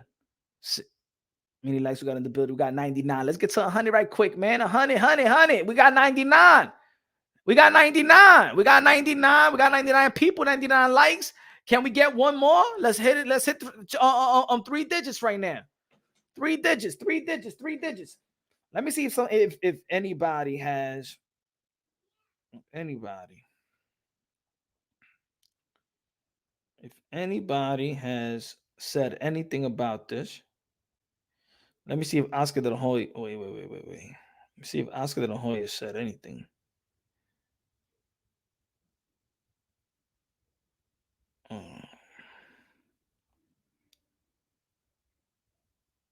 Let me see if. Who's this? Hold on. Let me see if Oscar de la Hoya said anything new.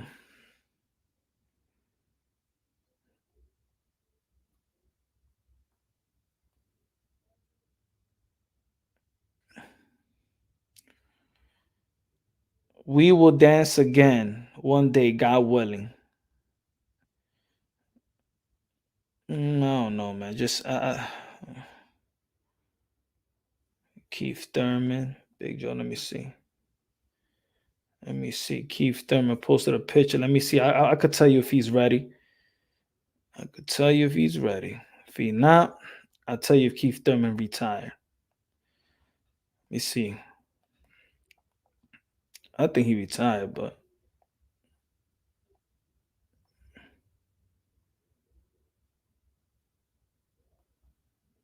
I don't know. You look out of shape.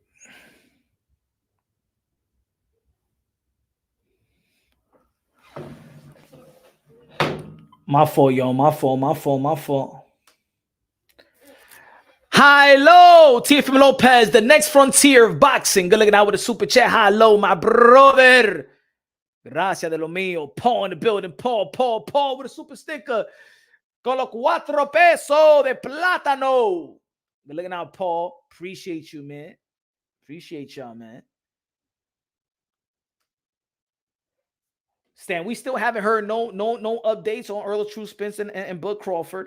So now the next big fight, now we're going to be talking about Canelo Alvarez. Canelo Alvarez is going to be facing John Ryder, Mexico. 50,000 people going to be looking on. Shout out to Canelo Alvarez. David Morrell did his thing. David Morrell knocked out. He's not just knocking people out, but it looked like he's putting people into the hospital, man. George Kambosos versus Ryan Garcia. Maybe that could be a good fight. I just don't with that performance, Ryan Garcia did. Man, I look, even if he was gonna lose, I thought he was gonna put a better performance than any other Gervonta Davis opponent. It's unfortunate. It's unfortunate because a lot of people were saying that he was all hype, but the way that he performed, you gave validity to that sentiment. And Ryan Garcia, you know what I'm saying? He got to take accountability for that. You know, even though that we understand the stipulations, but there were smart people in his corner, like Oscar de la Hoya and Bernard Hopkins, that said that they don't want him to take the fight. Bernard Hopkins said that in the 30 plus years he'd been in the sport of boxing, that he would have never taken that deal. I think that Ryan Garcia, and it's sad because now we're trying to, not because he lost, now people are going to criticize why he took the deal. Look, I'm happy he took the deal. He took the risk. If we want to now analyze his position to take the deal, he took the deal like a guy that had nothing to lose and everything to gain. And I don't think he was in that point of his career yet. You know what I'm saying? I don't think he was in that point of his career. You know, he was a star on his own. So when you a star, you don't gotta. I think he took a deal like if he was like if he already had like 5 losses, but he's a known name and that's it. If you lose, I mean, like you got nowhere else to go, so you take whatever. That's what I think, man. I think that there's some legitimate reasons why now that we saw that why Oscar De La Hoya and Bernard Hopkins didn't want him to take that fight. And now they're saying 140, 140, 140. Well, you should have stuck to maybe people gonna be like, yo, you should have stuck to your guns and be like, you're gonna meet him in the future at 140. But in the sport of boxing, sometimes things you could talk about something and things don't materialize, and then you retire and then you regret that it didn't happen. You know what I'm saying? It's like Keith Thurman would have materialized his stuff with Earl Spence later on in his career, and now he may never get that opportunity. You had probably had an opportunity, but you're never gonna get that opportunity. You know, so all these other guys that people say is waiting on Canelo Alvarez, probably they wait on Canelo Alvarez so long that you never gonna have the opportunity to fight Canelo Alvarez, and then your whole career went to the garbage. You know what I'm saying? You don't know. You got to take those opportunities when it comes. And if you're confident enough, then dímelo, 15 rounds. Valo ver. What's good? What's good? 15 rounds. What's good? 15 rounds. Good looking out with a super chat. What's good with a super chat?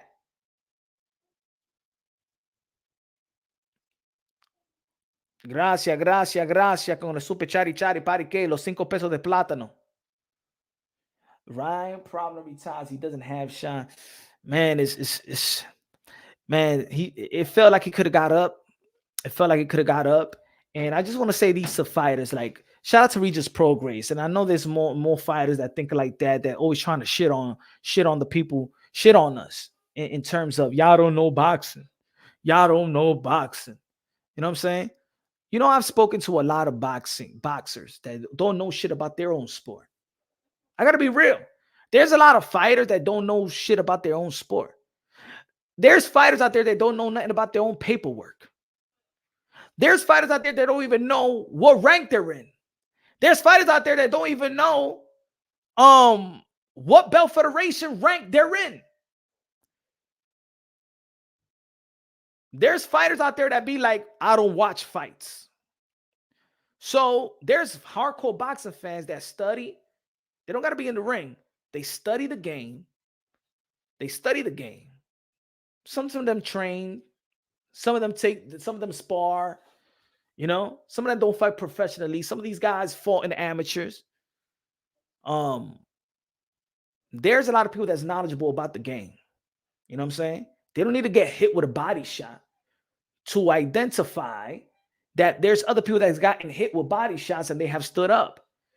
Why people are saying that Ryan Garcia could stand up is because maybe those same people have seen other people get hit with certain body shots or look like there was more of a devastating body shot and they got back up. We're educated in the sport of boxing. Let me tell you like this: for the Regis Prograis of the world, on these fighters that like to say, "Oh, these fans don't know the sport, never got hit with a body shot, they don't know nothing, it's not quick." Look, there is a lot of examples in boxing, in the history of the sport of boxing. Let me tell you like this: boxing is the most documented sport of probably all sports. We could see fights in black and white. We could see a lot of fights. We could see Sandy Sattler and Willie Pep. We could see those fights. We could see one of the best lightweights in the world, Benny Leonard. We could see those fights. We could see a bunch of Muhammad Ali fights. We could see the Archie Moore fights. We could see a lot of fights. We could see to this day Jack Johnson fights. We are educated with the sport of boxing. We've seen the best knockouts in the world, the best fighters in the world. There's documentary of their whole life in the world. Not even now. We've seen each and every fight of Mike Tyson. We've seen each and every fight of Floyd Mayweather. It's out there. It's documented. We're highly educated about the sport. Regis, We seen Corrales get beaten down and getting right back up. We seen fighters that we seen fighters that get hit with a body shot, never stood up. We seen fighters that got with a body shot and get up. So we're gauging and we're giving the examples of that fighters. And when we see and we analyze, like, yo, he got hurt, damn, he could get back up. Or no, he can't get back up. When there's people out there that be like, yo, look at Oscar De La Hoya with Bernard Hopkins, yo, he got hit with a body shot, man. That's so different. That's so different from the body shot that Gervonta Davis landed on Ryan Garcia. The Bernard Hopkins body shot and the way that Hoya took it in agony, crying, rolling around like he's running around the bed. That wasn't Ryan Garcia. Ryan Garcia was poof. Hold up. Let me take a knee. Damn. Woo.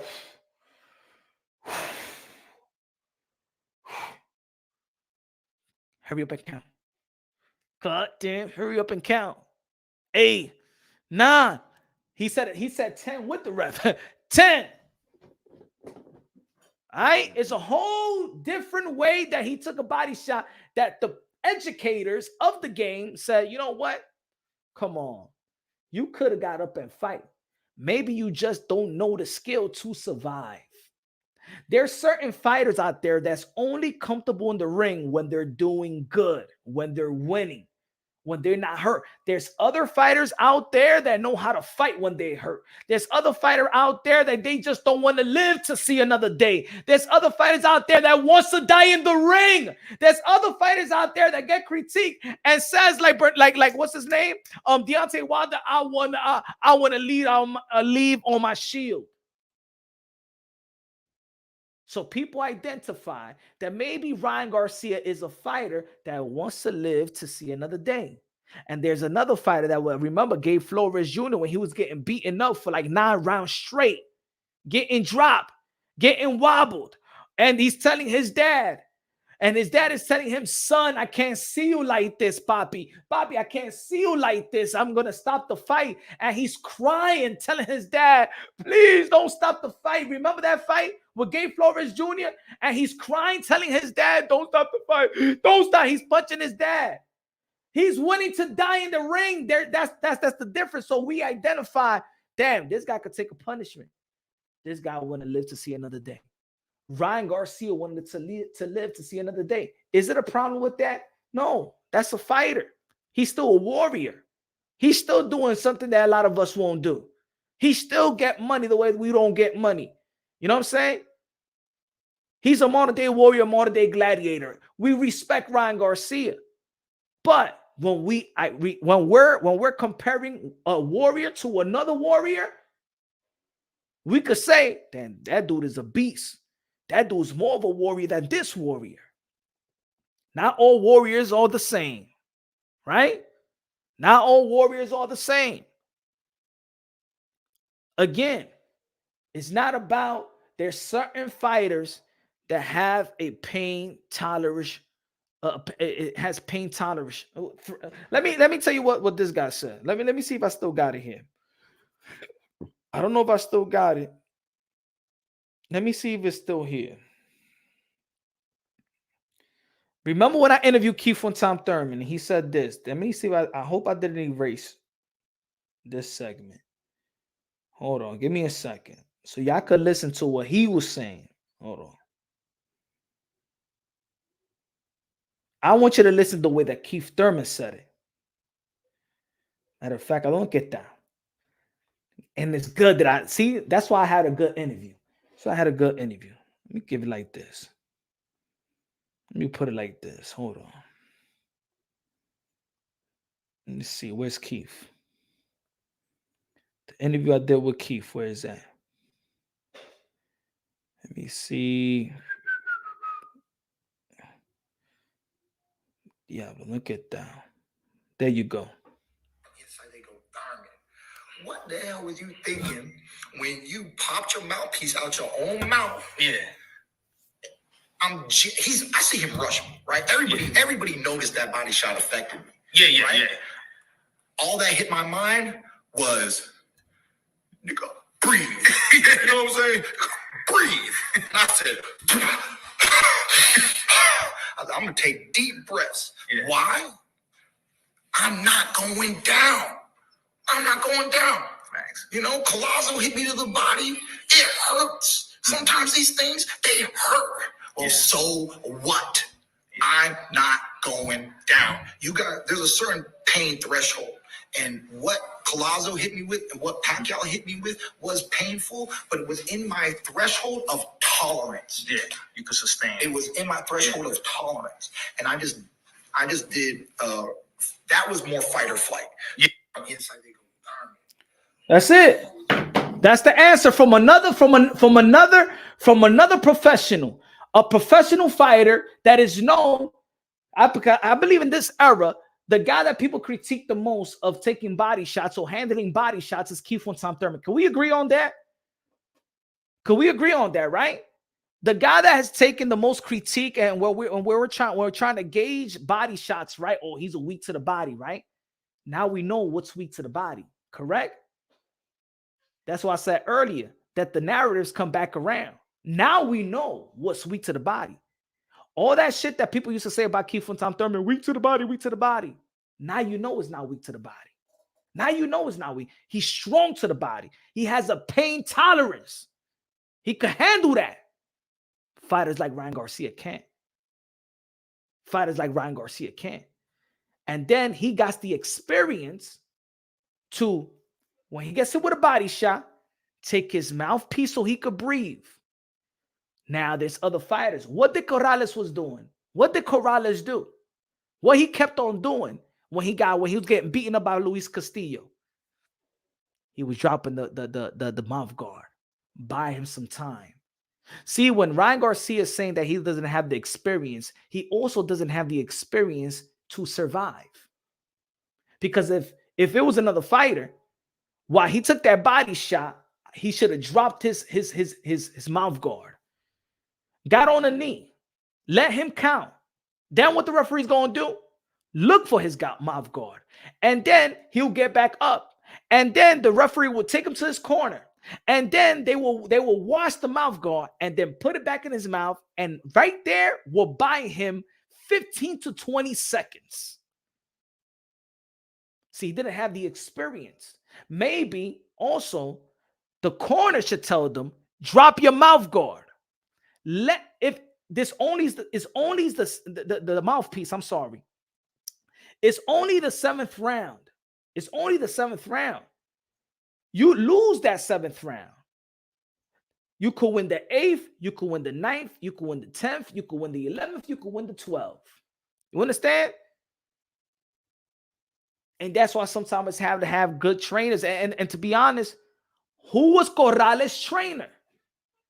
Who was Corrales' trainer versus Luis Castillo? Do y'all remember who was his trainer? Huh? Anybody in the chat? You know. Come on, hardcore boxing fans. Who was Corrales' trainer? Come on. Come on, y'all slow in the chat. Come on, y'all. Y'all know who it is. Come on. Who was Corrales' trainer? Yes, sir. Exactly. Goosen. So maybe Goosen should have been like, take that mouth guard out your mouth. Buy some time. The referee will give you a warning. If you do it for the 2nd time, then take another point off. It don't matter. It's the 7th round, bro. At least bet on yourself. Bet on yourself on 8, 9, 10, 11, 12. Bet on yourself. Bet on yourself. Let's see how Corrales was getting hurt. How Corrales. Hold on. Diablo, well. Okay.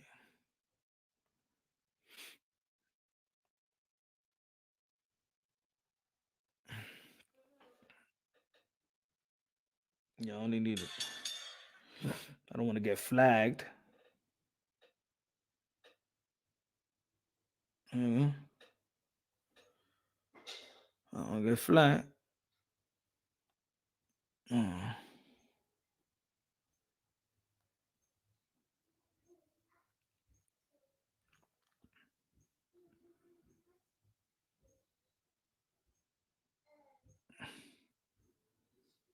Man, what an epic finish, bro.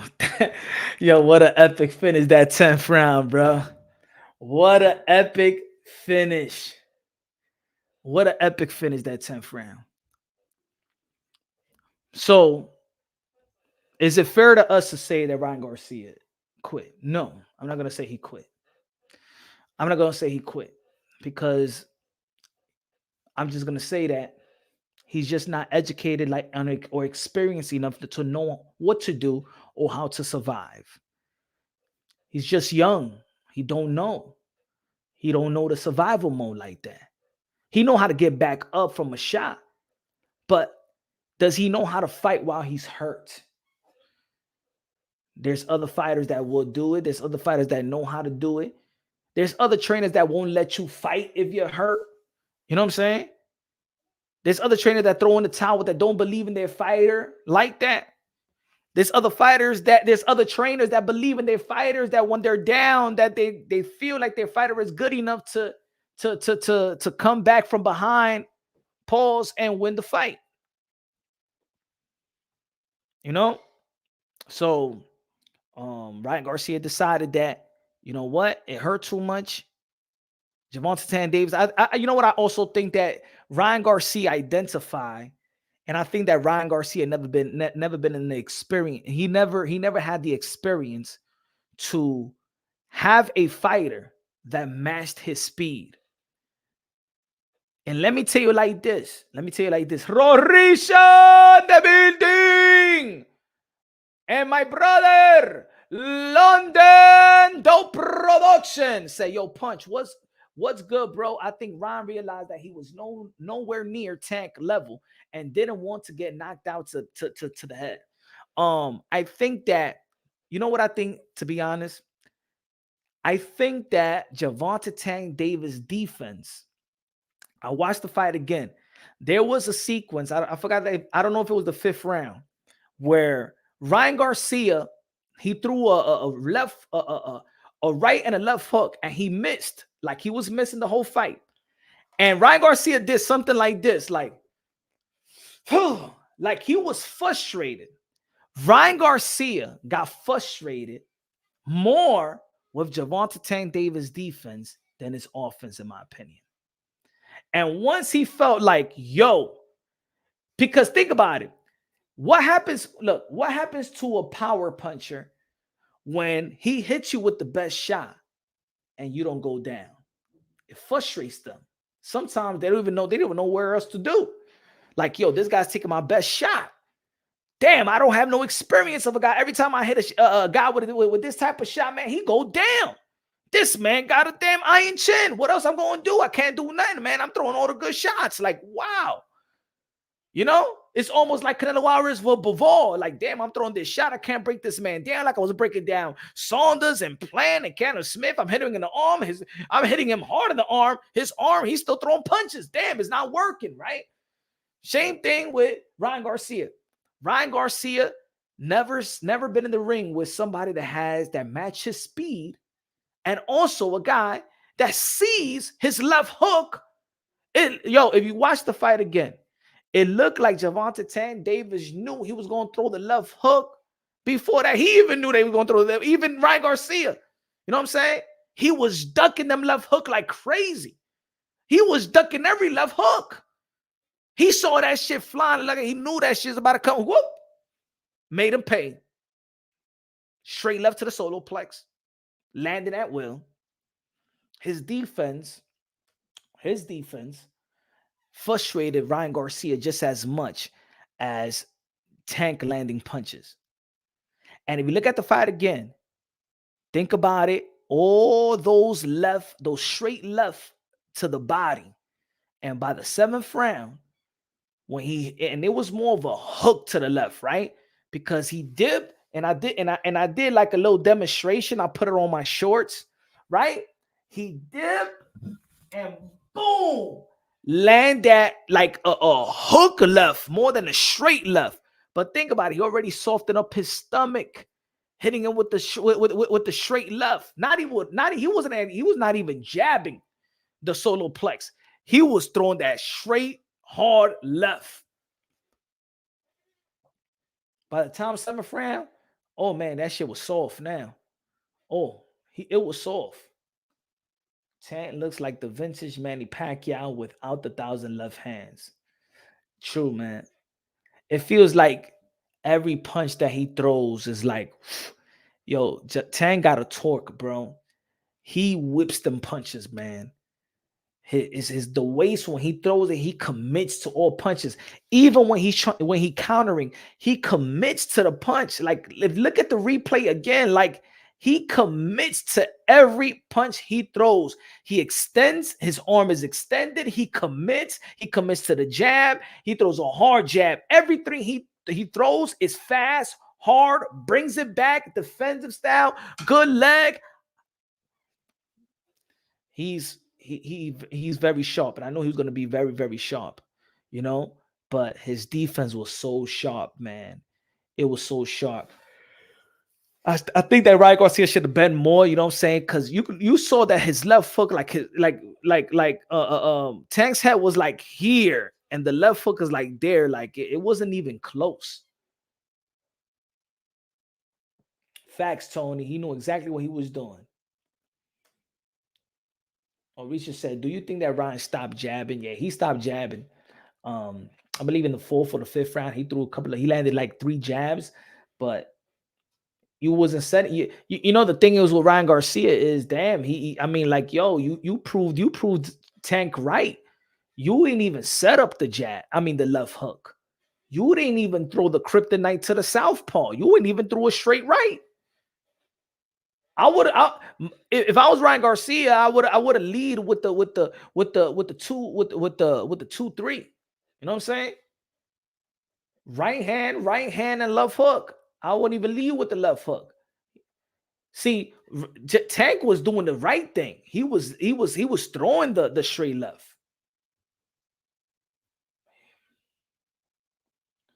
And look at the footing too. Yo, look, and you know, everybody sees the punch. Everybody sees the punch when he knocked him down the first time, right?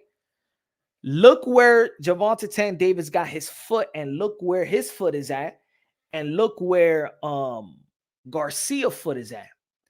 You know, when people say that hey yo, Danny Garcia lands the no left hook, the no look hook. It's not that he don't have to look, because you know, if you sparred before, you in the ring before, you know where your opponent is at. Even by looking at the foot, you know where the range is at. So if his foot is right there, you know that you in range. You could throw something. You know, you don't got to look directly to his face to land that punch, because right there, if you're looking low, if you're looking down, you know that your opponent, you in range to land that shot. So if you put it on slow motion, look at the footing of where Gervonta Davis, and remember in my breakdown, I said that Gervonta Davis knows the angles. He don't move the way like a Lomachenko move to find the angle, but he bends the waist to land that. So when he dip, remember he dip, he's looking down, but if you look at the footing, his footing is right there with Ryan, so he knows he's there. Boom. He knows he's there.